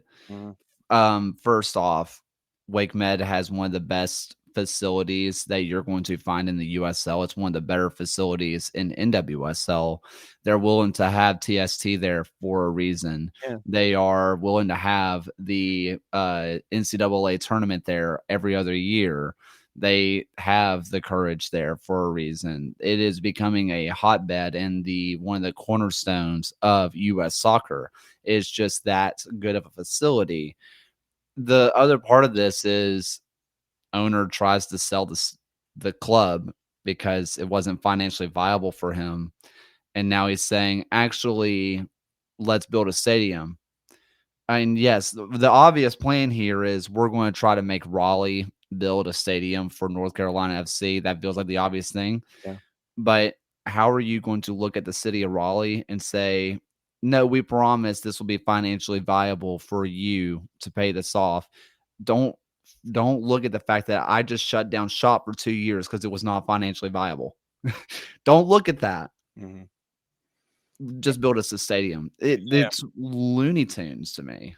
And the other aspect in this, and this kind of goes to the conversation I want to have about rodeo coming up in a second, is the idea that it seems that there is a streak going here of franchises or groups being allowed into USL and their reindeer games if you have a stadium proposal that includes live, work, play. Literally, you've got to come to the door with a live, work, play idea for a multi-purpose facility stadium, and that's either got to be a part of your blueprint or that's a part of your deal from round number one, is that this has to be the way. It sounds like that is part of this new idea, the new stadium idea involving Raleigh. Am I off in that, or is just that North Carolina wants a stadium and live work play hasn't been addressed, where it has been addressed with all the new guys coming in, but I haven't heard anything about it when it comes to the new Raleigh NCFC stadium. I would look at what the USL's original plan was for, I believe it was 2019, 2020, where every club who was joining the USL Championship was required to have a stadium plan. Mm-hmm. That was their plan in 2020. Then things happened where that got in the way. Yeah. And so they weren't able to do that. This feels like they're finally implementing, you have to have an idea of what you want to do for a stadium. Either needs to be something that you can rent that's an actual stadium, no longer a baseball field. Hey, we'll talk about the West soon. And then, or you need to have something that's being built. Look at Portland. They have Fitzgerald. It fits something, where they're selling it out. They had to expand it because they were selling too many tickets. Yeah. Literally did not have enough tickets. They had to expand it. They have other stadium plans on the way. You have Rhode Island, who, yes, they came in with Bryant, but they actually had their own stadium on the way. Right. You see, oh my gosh, what is the team? It is Fort Wayne. Yeah. They have their own mini Lynn family being built. Right. They have Boise with a stadium being built. Mm-hmm. All these teams have stadiums that are being built, and they have it prepared, ready to go. Even if they're not starting off there, they are going to have it. I think one thing with North Carolina that the USL may feel more comfortable with is that they do have their stadium in Cary. Okay. That even if they don't have the 15,000, they have somewhere to play. That's not a baseball field. That's not a turf pitch. It's a state-of-the-art facility. So they're probably more okay with just kind of sweeping that under and just moving on. Okay. Western Conference, since you mentioned baseball fields, you've got the Lab, New Mexico United 2-1 winner over Orange County, and you have FC Tulsa 1-0 winner over Phoenix Rising. What sticks in your brain with these two matchups? They were some of the best atmospheres I've ever seen in the USL. The Lab is underrated. I think it's because it is a baseball field that people don't give it the credit that they deserve, but they are averaging almost 10,000, if not more, a game. And it's incredible. And it looked even better when they were playing Orange County. Then you look at One Oak Field, who, if they win, they host. Same thing for New Mexico, to be fair. If they win, they host. And they're not planning to switch out of their stadium. They're not trying to find an alternate place to have the final. They want to have it at their home because One Oak Field is one of the best atmospheres we have seen as well. They are selling out. They are looking at 8,000 seats, and I think that would be capacity for them. And it's going to be incredible. I think what you saw out of New Mexico, they looked good. They had, Miguel Akale. Akale is a special talent that I'm going to be surprised if he is not sold to a bigger league sometime soon. He is just that special a player. And he had his footprints, like his fingerprints, all over this pitch. And it looked great. Meanwhile, you also have someone like Shakes, who's in the back line for them, who is taking over for former Atlanta United player mentioned, Tambakis. Mm-hmm. And he's looked good. I do think that he is the biggest question mark for New Mexico. He is giving up a lot of chances where he should be catching the ball, that he is just parrying the ball away. He's punching it away. He doesn't seem to have confidence in catching it at times, the box. That could cost them against someone like a Tulsa who has Kalira, who has someone like a Weber who's ready to pounce. But even so, it's going to be a great matchup between the two. New Mexico got pushed. They got absolutely pushed by Orange County, who finally showed that they are one of the better teams in the West. But they find a way to win at the Lab, and it was incredible. Tulsa, them and Phoenix got into a we don't want to lose match for about 120 minutes. And then around 121, you have Lukic, who comes up from League One, gets his 6th goal from off the bench. And it's no cheapie either. Off the volley, curls one inside the near post, manages to beat the goalkeeper. I mean, that is not an easy goal to score. Do it. And this just kind of shows what Tulsa's been all year long, which is resilient, defensively solid, and they have the players in the attack to make magic happen. And, when you've got the 1 and the 3 out west, is this one Tulsa's to lose, or how are you looking at this one? Because as competitive as these two teams are, is this going to be another 120-minute staring contest? Or are you actually looking at goals in the first 90? What are you staring at here? I think the difference between Phoenix and New Mexico is that I think New Mexico is willing to take it to Tulsa a little bit. Mm-hmm. I think that while they have a fantastic back line, when you're looking, and I'm trying to pull up my notes really fast. When you're looking at a Glossary, you're looking at a Ryden, when you're looking at a Keller and a Maples, mm-hmm. that is a great back line. You look at a Zico Bailey, who's playing in the defensive midfield, which everybody kind of remembers him as his wing back, and he's still great at that, but he's becoming this holding midfielder that has been really impressive. Same thing with Zellum. I think they have a back line they can rely on, but I think that they cannot rest on their defensive laurels the same way that Phoenix could. So I think they know that they're going to have to take the attack to Tulsa. Tulsa is going to know that, and they're going to try to counterattack and try to find holes in the back line, as they always do. I think this is a match that's going to be set up for at least one goal in the normal time. Now, it may end up being 1-1 going into penalties. I'm not expecting a 3-3 shootout, but even so, I do think we're going to see a little bit more attacking, a little bit more poking and prodding. Meanwhile, on the eastern side of this, Pittsburgh, Rhode Island, I would not be shocked if this thing goes 0-0 with both teams with only one shot on goal the entire match. I do think we have two different types of matchups happening, even if maybe the scoreline may not reflect it. 6:30 Eastern is Pittsburgh and Rhode Island in the Eastern Conference Final, and it is 8:30. I'm guessing they don't want to overlap them in case something happens and Pittsburgh and Rhode Island go for longer than 2 hours of TV time. They're both on the plus, but 6:30 and 8:30 Eastern, Pittsburgh, Rhode Island, FC Tulsa, New Mexico United, your conference finals in USL Championship. I can't let League One go without talking about the last game of the year coming up now in League One. It is One Knox and Spokane, and with Red Bulls getting bumped out in round number 1, it's two of the top 3 teams squaring off in One Knox, and now Spokane has to go from one end of the planet to the other. Yeah, you're looking at a Spokane team who had to really fight against a Portland squad where it looked like it was game, set, match when Luis Heel missed his first chance, missed his second chance, but he will never miss the third, and curls it into that far post off the volley. Not too dissimilar to Lukic's goal, actually.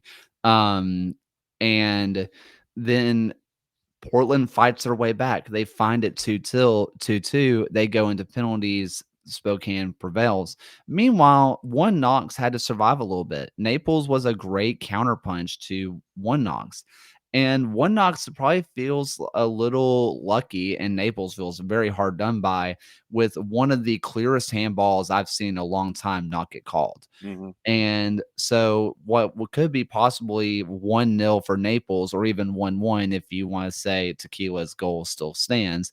They go into extra time, they go into penalties, who knows what happens. But it's going to be really interesting. These are two teams that are built off their defense. They will let their defense stand on their heads all day long. The Spokane's going to come out in their 4-4-2, and they are just going to live and die by that thing. And more power to them. They are fantastic in the back line. Meanwhile, you're looking at a One Knox who they're going to come out in their 4-2-3-1. They have someone like a Ugly. They have a Skelton. They have a Ritchie. They have a Brown. They have a Sean Lewis who can absolutely stand on their head. Mm-hmm. But then you have someone who is Rosamilia. They have a Tequila. They have a DNA who is truly special players. Rosales is on the bench for them, if that tells you how good they've been. Meanwhile, you're again looking at Spokane, where I'm just going to read names at you because it's disgusting. Nico Brett up top, Luis Hill in the midfield, Pierre Reedy on the right side, Siobhan John Brown in the left side, Andre Lewis and Meredith Bryce in the holding midfield. And then their back line is Waldeck, Miller, Garcia, and Lucky Apara with Marinaccio sitting in goal.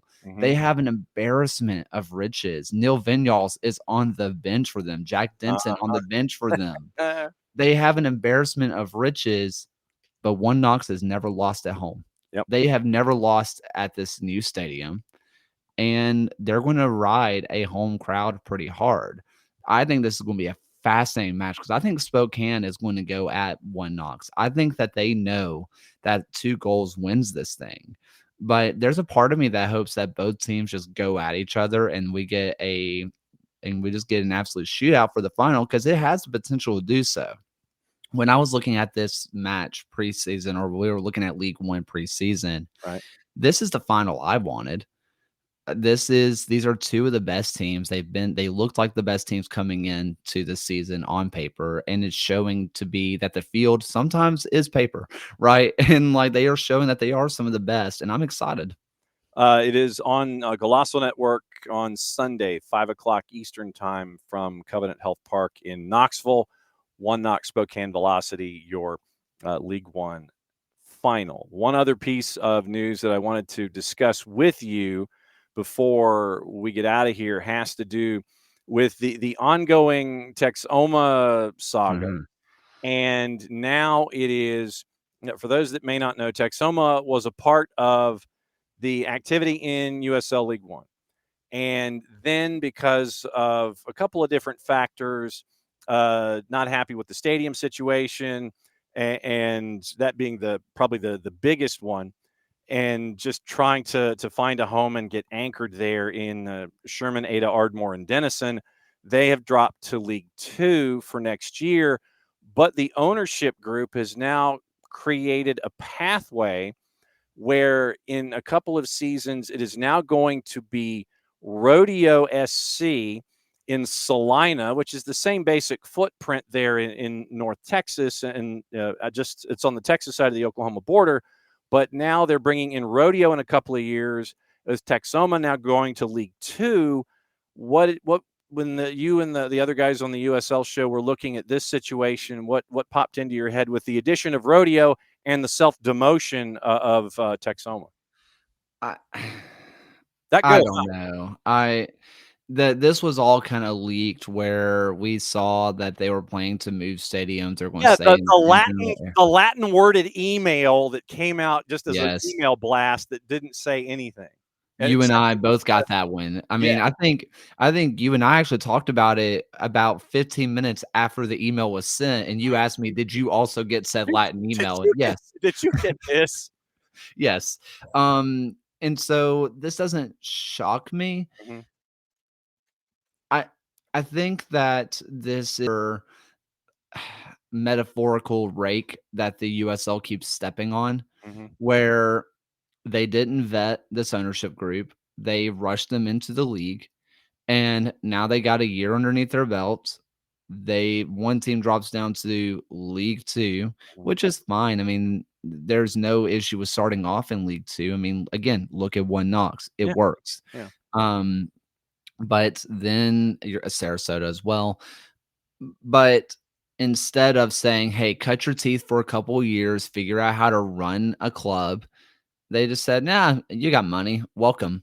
And now they're just planning to leave and then come back, but they have a new name. It's the same team, though.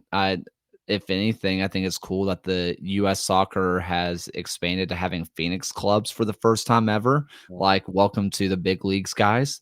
Kinda. I don't know. This is just another metaphorical rake the USL keeps stepping on. And you look at this situation, you look at North Carolina SC or FC, and you say USLPA has just something else they can say, hey, vet these owners, and the players are hurting.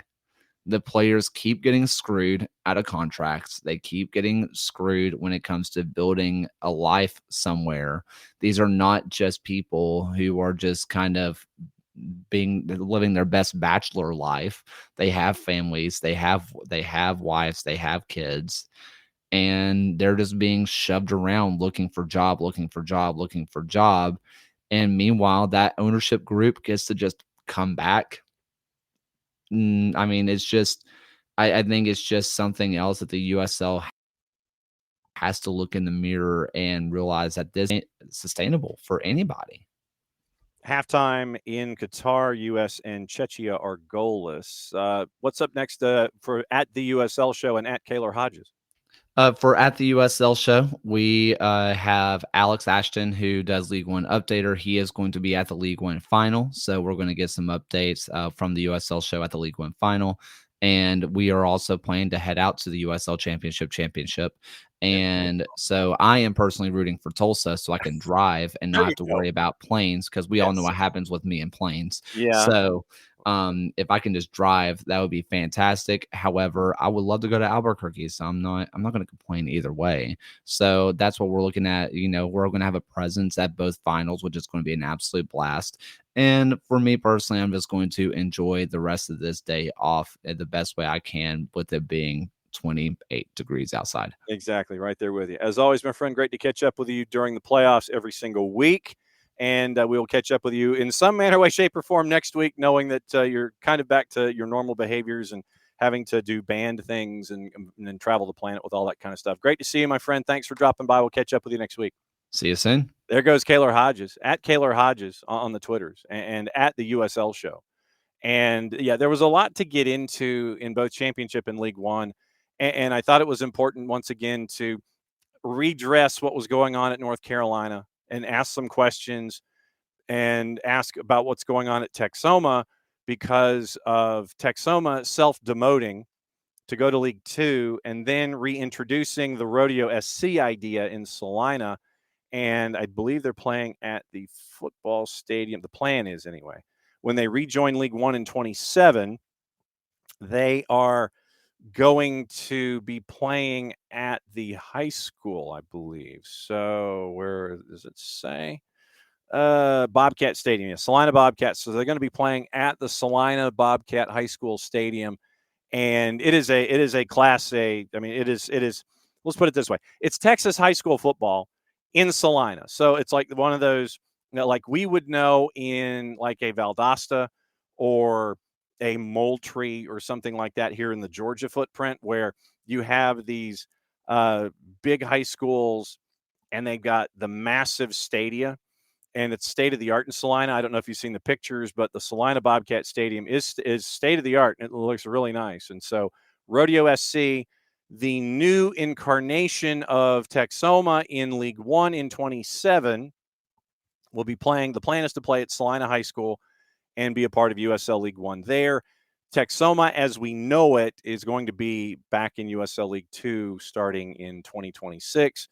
And the name Rodeo, chosen to honor the Western heritage, resilience, pride, and competitive spirit that defines Texas and the city of Salina. Official crest and full branding are going to be in 26. So club leadership planning on a permanent home designed to drive long-term sustainable growth, and solidify the club's role as a cornerstone of the region's sports and community ecosystem.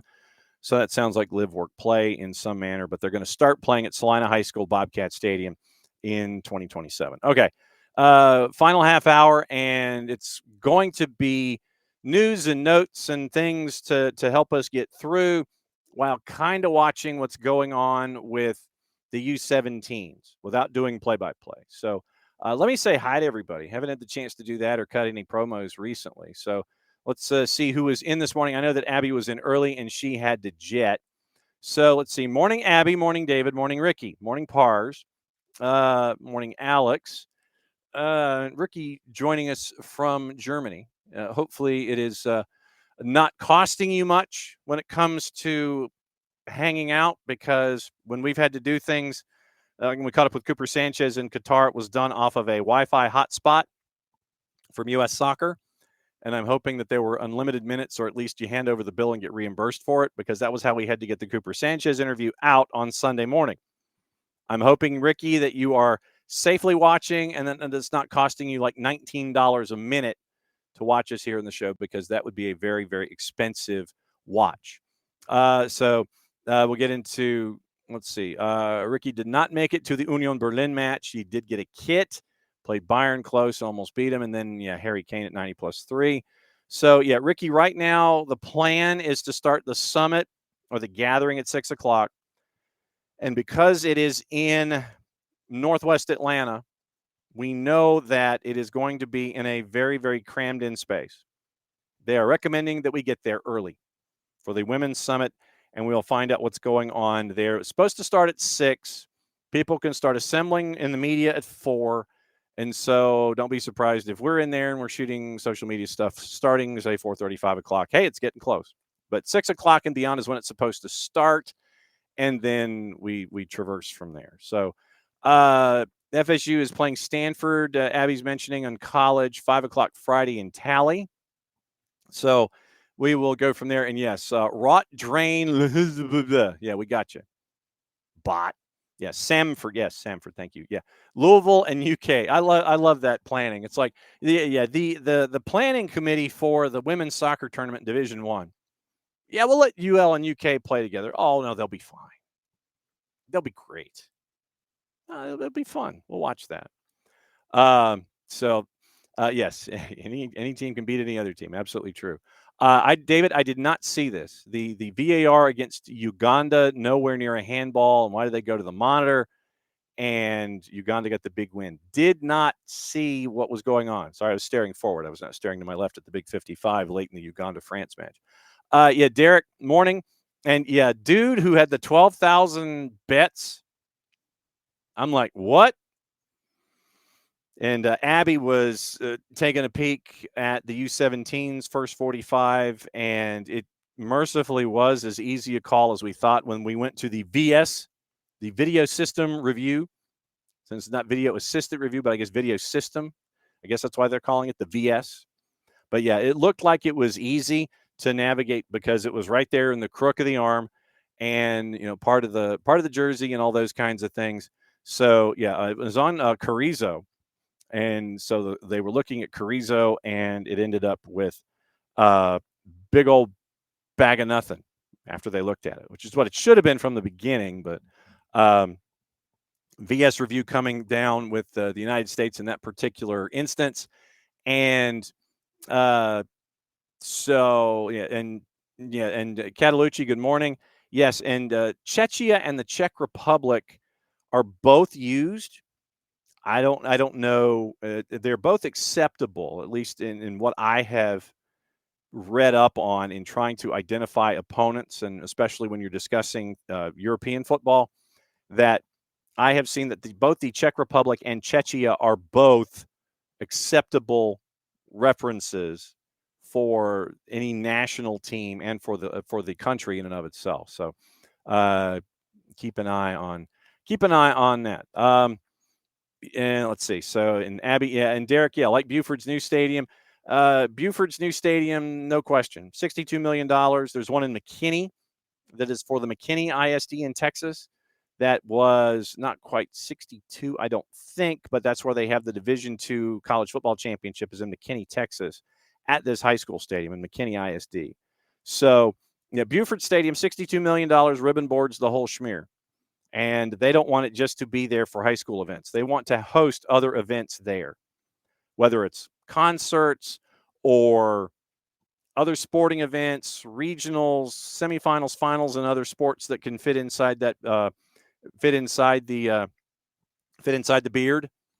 So that's what they're looking at for the Buford Stadium. But right now, Salina Bobcat High School Stadium would be getting the Rodeo SC team when they come online in 2027 in League One. So that's it was one of the things I felt like we needed to discuss with Kaylor, because of all of the teams coming in and all of the teams that are trying to figure out what their, try to get their sea legs in their first seasons. Teams like Westchester, who had to They had a real rough. They had a decent start, but then they had a rough rest of the year, and so they were trying to make decisions in the front office. And so, to give you an idea about USL League One, right now it is 14 teams, and obviously Texoma is self-relegating.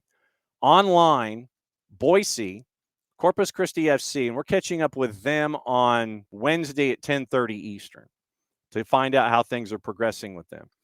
Fort Lauderdale, Fort Wayne, Cosmos, Port St. Lucie, Rodeo, Sarasota Paradise, and Sporting Cascades. So you've got 9 on the way in, and you have, I'm going to go ahead and pull Texoma out. You have 13 ready for next year of your established franchises and 9 looking to make their way in. So that gets you to 22 in a couple of years. And so you're starting to get into that regional rivalry thing that we've been talking about with Darren Van Tassel, where they wanted League One to be regional hubs based, where you're not having to travel to Spokane unless it's a one-off or something like that, and not part of actual league play, where you're spending all that money going to AV Alta. You're spending all that money going to Spokane. You're starting to get those regional hubs developing with AV Alta, Sporting Cascades, AC Boise, and what you're looking at in the Northwest. So they're starting to develop there and Sporting Cascades was the fourth one. I couldn't remember what it was. So Sporting Cascades, AC Boise, AV Alta, and Spokane. You can take those 4 and push them off to the side, and they can have their own little round robin. With Chattanooga and Statesboro and Greenville, you have that triangle that's there, and you add 1 Knox to that. So you've got 4 in that grouping that can knock each other around a little bit. And then you've got, then you have Westchester in the Northeast, Richmond kind of heading that way. P-Hop is a part of that discussion, and so you're starting to get those regional hubs that USL League One was looking for, and it's taken a little time, and that's kind of where League One is right now, but maxing out in a little bit at 22, depending on who else wants to come in. This is over the next couple of seasons. Then you look at USL Championship, and once again, you're losing North Carolina FC, but you're adding names in as a part of that discussion. So right now, you're looking at, let's see, how many teams do we have here? 4 by 4, 24 teams in USL Championship, but you're adding Atletico Dallas, Brooklyn, Milwaukee, Reno, Santa Barbara Sky, Sporting Jacks coming online. So Sporting Jacks would probably take the geographic place of North Carolina. OKC Energy when they're comfortable with their situation, and USL Iowa, which I think is a couple of years away. So you're looking at 24 and adding another 8 over the next handful of years. So you've got a maximum of 23 if you take out North Carolina. So 23 and 8, 31. You're probably going to be adding more over the next couple of years. So you're looking at 31 on one side and then 22, 3 in USL League One. But when you have all of these teams being announced in USL League One, and those numbers are growing because they've had announcements in South and Central Florida, and they're getting that regionalization that we're talking about all locked in place there as well. So, the regional hub thing is growing.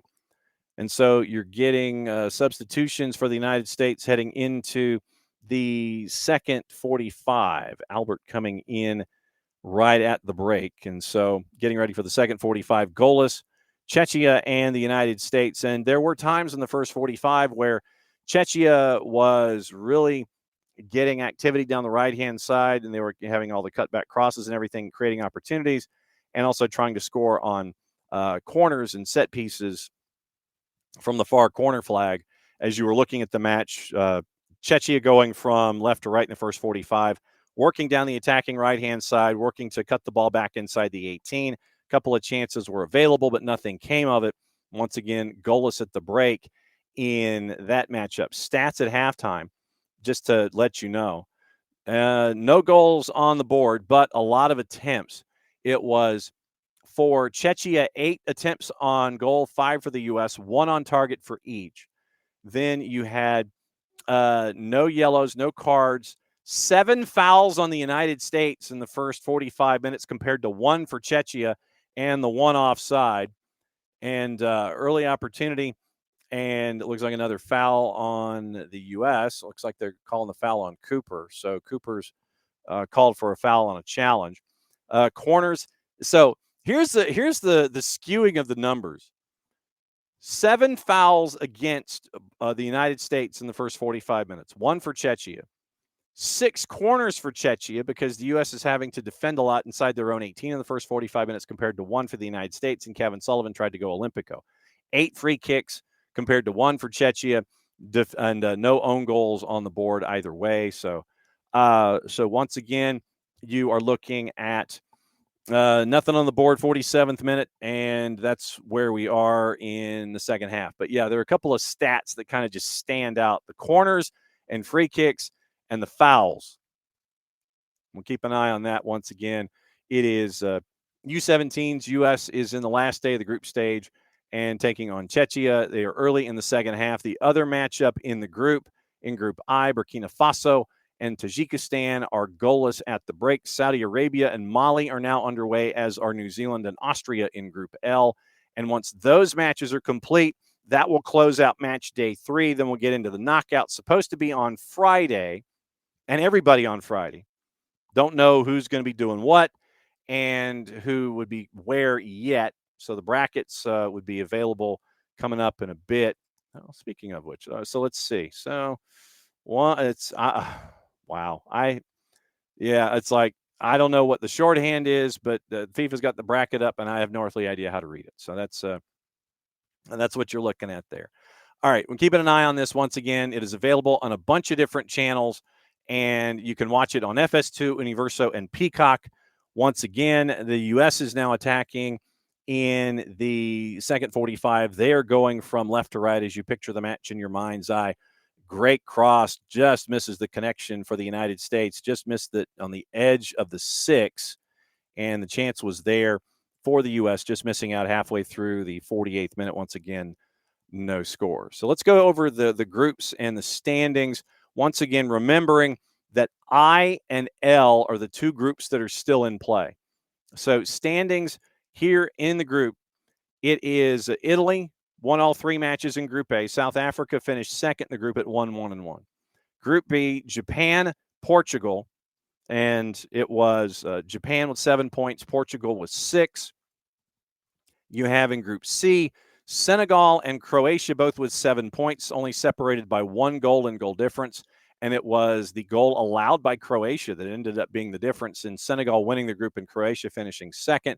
Group D, Argentina finishes first, winning all 3. Belgium 2-0-1. They finish with 6 points in group. Group E, Venezuela, 7 points. England with 6. Egypt finishing third in the group with 4 points at 1-1-1. Group F, Switzerland, and 7 points beats the Korea Republic with 7 points by 2 goals in goal difference, both finishing at 2-1-0. Group G, Germany and Colombia, both at 5 points. Germany with the far superior goal difference, 7-2. Korea, DPR with 4 points, and El Salvador with 1. Group H, Brazil and Zambia, separated by goal difference. Once again, Brazil's was far superior, so Brazil wins Group H. Zambia is second. Group I, once again, right now, as things stand, live scoring, USA is, obviously, they've won the group. Another early chance looked like it was deflected and then saved by the Czechian keeper. So it's a corner for the U.S. halfway through the 50th minute over at the far corner flag. Right now, live scoring Group I, USA, 7 points. They've won the group, and the man in the middle is having discussions with both the Czechian players, with Palashak and with Christian Cups, who has been the focus of a lot of the attention on the Czechian defense on set pieces, and goes over the far post and out, so it'll be a goal kick for Czechia. And Burkina Faso right now is at 1-1-1, and Czechia is at 1-1-1, each with 4 points right now. Goal difference for Czechia is +4 compared to 0 for Burkina Faso, and Tajikistan right now at -1 point, or to 1 point -6 in goal difference. Group J, Ireland at 7 points, Uzbekistan with 6, Paraguay with 4. Group K, France, Canada, Uganda, Chile. Craziness. All 4 of those teams at 4 points. And you end up with multiple tiebreakers. France with +1 in goal difference. Then you had even in goal difference Canada and Uganda. And so Uganda going down and down and down and down in tiebreakers. Uganda makes it out of group. And then it was Chile at -1 in goal difference. Group L right now, once again, remember, those are the 12:45s. Austria is at 6 points. Mali is at 3. Saudi Arabia is at 3. Once again, Mali and Saudi Arabia, identical numbers across the board with 3 points and a goal difference of 0, given up 3, allowed 3. New Zealand at no points. And they are playing their last match in Group L coming up at 12:45. So once again, we'll keep an eye on all that stuff. We'll let you know what's going on, save for the United States. And they're coming back in transition in the 52nd minute. And like I said, we'll keep an eye on all of that stuff going on today. Okay. What to watch, where to watch it, how to watch it before we get into other headlines, before we get out of here. Once again, full coverage on social tonight from Northwest Atlanta and the summit, the women's summit, and anything else that might happen with it. So we'll find out what happens later tonight, but we'll be there and we'll let you know what's going on. So keep an eye on your socials and we'll keep you posted with everything going on. Once again, FS2, Fox 1, we know what's going on in the U17s. Champions League on the women's side today on CBS Sports Network. Roma and Vålerenga at 12:45. Leon Wolfsburg is 3. Same matches on ESPN Deportes and simulcast ESPN Plus. Simulcasting Champions League on the women's side in addition to Paramount Plus. Roma Vålerenga at 12:45. The other 3 at 3 o'clock. St. Pölten, Chelsea, Leon Wolfsburg, Real Madrid, and Paris. And Paramount Plus, the same 4 matchups are going on there. UEFA Champions League on the women's side, once again on CBS Sports Network tomorrow as well at 12:45 and 3. And we'll get there when we know what else is going on. When we get there, we'll let you know what's going on. All right. Wanted to go over tournament brackets really quickly and let you know, since we talked about college soccer in the first segment with KCD, bracket for women's soccer in Division 3. We mentioned that it is going to be Emory hosting on the 15th. It is Emory, Belhaven, Brevard, and Rhodes. Where we're going, we don't need roads. So says the folks from Brevard College, I'm sure. Emory and Belhaven at 1 o'clock. Brevard and Rhodes is at 3:30. And that's the mini bracket upper right. They're in the same upper quadrant as Johns Hopkins, St. John Fisher, Virginia Wesleyan, and Stevens. That's upper right in their particular quadrant. So upper right. Emory has advanced. And it's an opportunity for Emory and Sue Patberg, who has cleared 400 wins in her career. We're trying to catch up with Coach Patberg and find out what's going on. I think she's the 17th coach, I believe, to clear 400 wins in women's soccer. So very, very cool stuff there from Coach Patberg and Emory.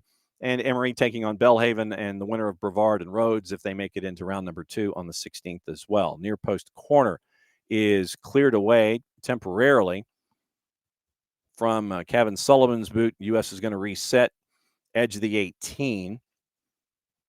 And see what the U.S. has in mind here. Sullivan wide of the far post, and so it'll be a goal kick once again. 54th minute, now 55th minute. Goalless. Czechia and the United States. Checking the rest of Division 3 and seeing if there's anybody else who is close by or in the footprint that we need to keep an eye on. Upper right, let's see. Upper right looks like it's fairly clean. Wash U, who is in the UAA with Emory, is taking on Wilmington of Ohio as a part of it. MIT is in, and you've got Calvin, UC in Chicago, and Trinity. Keep an eye on Trinity as they made it through the SAA tournament. They're taking on Hardin-Simmons in the opening round. But yeah, Emory's your bell cow for the SDH footprint on the women's side in Division 3. In Division 2, we'll see if what it looks like quickly in Division 2. They still have to fill out their brackets, so they're working their way through in women's soccer this week as well. So let's get into the other sport. Let's go on to the men's side, and we'll find out what it looks like men's wise. I just created a new word. So once again, you've got the men's side. The 22 automatic bids for the men's tournament are being tracked. It is the America East, the ACC, A10, ASUN, Big East, Big South, Big 10, Big West, Colonial Horizon, Ivy, Metro Atlantic, Missouri Valley, NEC, Ohio Valley, Patriot, SoCon, Summit, Sunbelt, WAC, and West Coast. That is all being decided all the way through Saturday. So we'll keep an eye on all of that when it comes to Division One and the postseason there. So keep an eye on the SoCon, which is in our footprint, and keep an eye on the Sunbelt, which is also in the footprint. So in Division Two, looking at the bracket, let's see if it has been announced yet. It has not. And so that bracket is still available for people to make their postseason runs.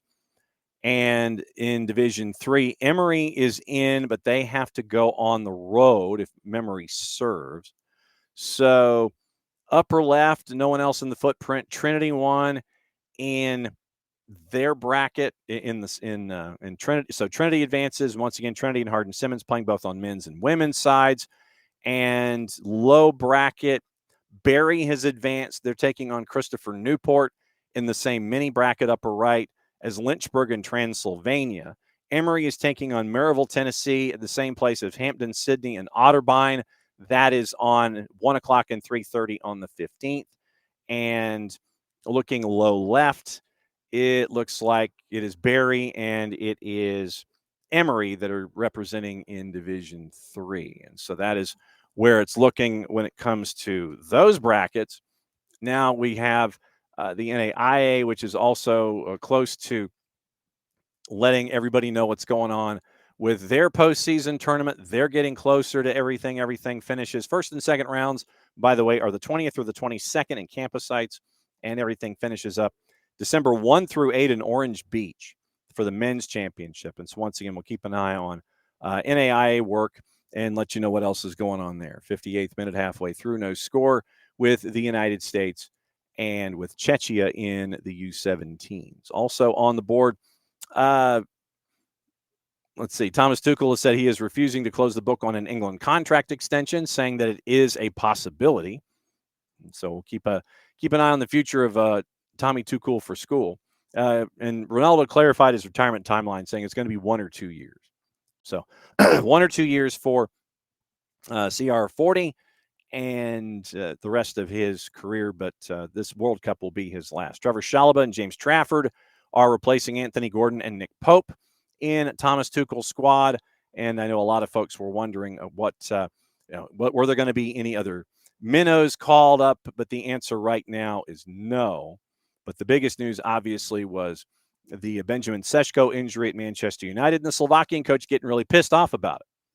So keep an eye on all of that going forward as well. So it's going to be a really big day, and we've mentioned, obviously, we've mentioned what's going on with everything that we anticipate happening later this afternoon. And so it's going to be a big day anyway to discuss what's going on in the world of obviously with women's sports and such.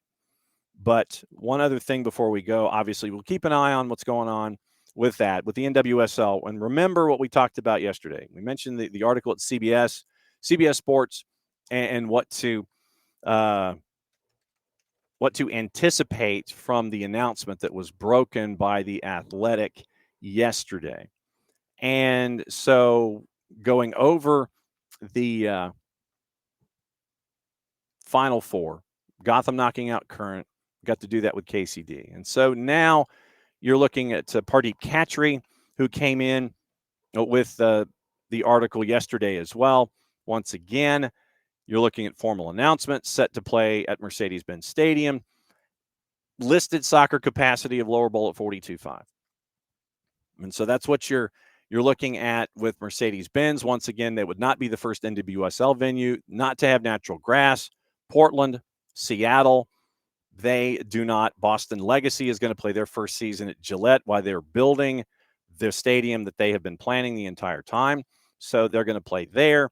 and it would be the first expansion team to receive the green light from the WSL despite a permanent plan to play on turf. Denver, once again, their expansion fee was $110. Boston and Bay back in 24 reportedly paid around $53. So that's where the growth of all of this has come from. And so not necessarily a surprise, as we've talked about before. Arthur Blank has mentioned in interviews in the past, he has volunteered. This was not questions that were asked of him. So, hey, when about when? No, he's volunteered it. Volunteered it with Mike and Jason, volunteered it on national television. So not a surprise. It was just trying to figure out the when. And you wanted to make sure that the timing was right when Atlanta is purported to be coming online with Team 17. The irony to me is inescapable that Team 17 for the 17s in the NWSL is in Atlanta. So I'm looking forward to seeing what happens later on this afternoon, early tonight at the Women's Summit. And obviously, like I said, we'll keep you posted on all the things there as well. Atletico Madrid, one more thing before we go. And once again, we're catching up with Jason Stevens tomorrow to air Thursday. SDH PM is Thursday because the Tata Martino press conference, we'll all be there for that. And we're going to be reporting from there after the fact. We'll let you know what's going on. But Tata Martino press conference Thursday morning. Thursday morning, SDH AM becomes SDH PM. Don't know the time yet, but we'll keep you posted. Now, one other piece of news from our friends at Original Football, David Skilling's report. Atletico Madrid majority buyout, Apollo Financial, €2.5 billion takeover for the capital, and the advantage of having a majority share of Atletico Madrid. Apollo Sports Capital acquiring majority stake, valuing Atletico at around €2.5 billion, including debt. Deal is structured so that Miguel Angel Gil and club president Enrique Cerezo remain in place, and the other minority stakeholders like Quantum Pacific and Ares stay present. Public messaging, framing it as keeping continuity but with additional support. Language is measured respectful, according to Skilling, but the meaning of the ownership shift is probably more impactful. Apollo is not a sentimental investor, according to Skilling. Recently launched a $5 billion dedicated sports investment vehicle controlling more than $900 billion in total assets. That means Atletico won't be a passion project. Asset expected to perform, grow, and scale to be worth a decent exit. Structure of the deal signals a future defined by capital discipline rather than romantic narrative. Clubs experience significant growth in the modern era. Partnerships with Riyadh Air, Nike, Kraken, and Visit Rwanda. Now the acquisition of a majority investor, they can maintain the trajectory going forward. Core strategic prize is the development of the Ciudad del Deporte and the wider Parque Metropolitano. Long-term real estate and sports infrastructure play, shifting Atletico from a club to a physical destination with recurring revenue. The new standard. Once again, we talked about live, work, play with Kaylor Hodges in the USL. You're seeing that now with Apollo and their majority investment in Atletico de Madrid. Overall value of the infrastructure. And so the gap lying in between America and Europe in how Europe views clubs and how U.S. capital does. So Skilling comes in. This is your tension-facing Atleti. Club has always defined itself around a very specific emotional tone. Sense of belonging, not constructed from marketing language, but from fans through history. If Apollo, this is David Skilling once again, if Apollo accelerates revenue growth and business value while maintaining the identity, the outcome is great for all involved. If commercial decisions begin to reshape how the club expresses itself, resistance will go quickly and publicly. So David Skilling is looking at Atleti. Once again, keep an eye on Live, Work, Play, and Apollo and Atletico de Madrid and the Metropolitano and the real estate around it. 65th minute late, U.S. charging from left to right. No score. Last day of the group stage. This is Group I finishing up, and you have an opportunity now inside the 6. Pounced off the crossbar, bounces back in play. Another close chance for the United States, and I think they may Vias review it. But at the very least, you get a foul called on the United States in the second chance. Hammered through, and they're going to rewind. It looks like it went flush off the crossbar, kicked back out, and so we are still goalless. 66th minute. Clearly beaten was the keeper, but it rockets off the crossbar. Chance was there for the United States, and Jude Terry. And Jude is talking to himself. The player for Czechia is currently down, receiving treatment from the physios. It was fouled once again in the backwash. So chance for Jude Terry off the crossbar. 65th minute goalless, and that's where we are with the U.S. and Czechia, last day of group stage in the U17 World Cup. David mentioning Otterbein, rival of his school, member of the Ohio Athletic Conference. Tomorrow, once again, Tyler Pilgrim at 9:15. Dylan Butler, busiest man in the Northeast, at 10 o'clock. We find out about Corpus Christi FC and about their growth at 10:30. Find out what's going on with them as they're getting ready to jump into USL League One. And we also are efforting conversations with AC Grand Rapids and their new signee in the front office, Derek Barnes, coming from Charlotte FC. We're going to be efforting those as we go here in the international window. Soccer over there Wednesday night, 8 o'clock. Since we didn't have it last night, we're having it tomorrow, 8 o'clock. We'll discuss European qualifiers, all the things, catching up with all of you folks as we go. Now, player down for the United States being looked at, and it looks like better for wear after getting helped up. So it looked like it was another foul, and it was Julian Hall that was fouled by Czechia. All right, we're going to go and watch the rest of the match. We've got late 67th minute, goalless, and yes, I was doing a little bit of filibustering. So late 67th minute, early 68th, goalless, USA and Czechia, last day of the group stage. We'll keep you posted on that. We're keeping an eye on the tournament in Qatar, and we'll try and see if we can effort other folks as they get ready for knockouts in the tournament as we go and we watch it on FS2. As always, thanks for dropping by, being a part of SDH AM. Thanks to Kaylor Hodges. Thanks to KCD. Thanks to Owen for announcing his presence, and thanks to all of you folks for hanging out with us as you always do here on SDH AM. Mucha plata, y'all. Play it safe. It's the end of the show. Back in a little less than 22 means we get to do this. See you again tomorrow, folks. Busy day tonight in the history of soccer in Atlanta.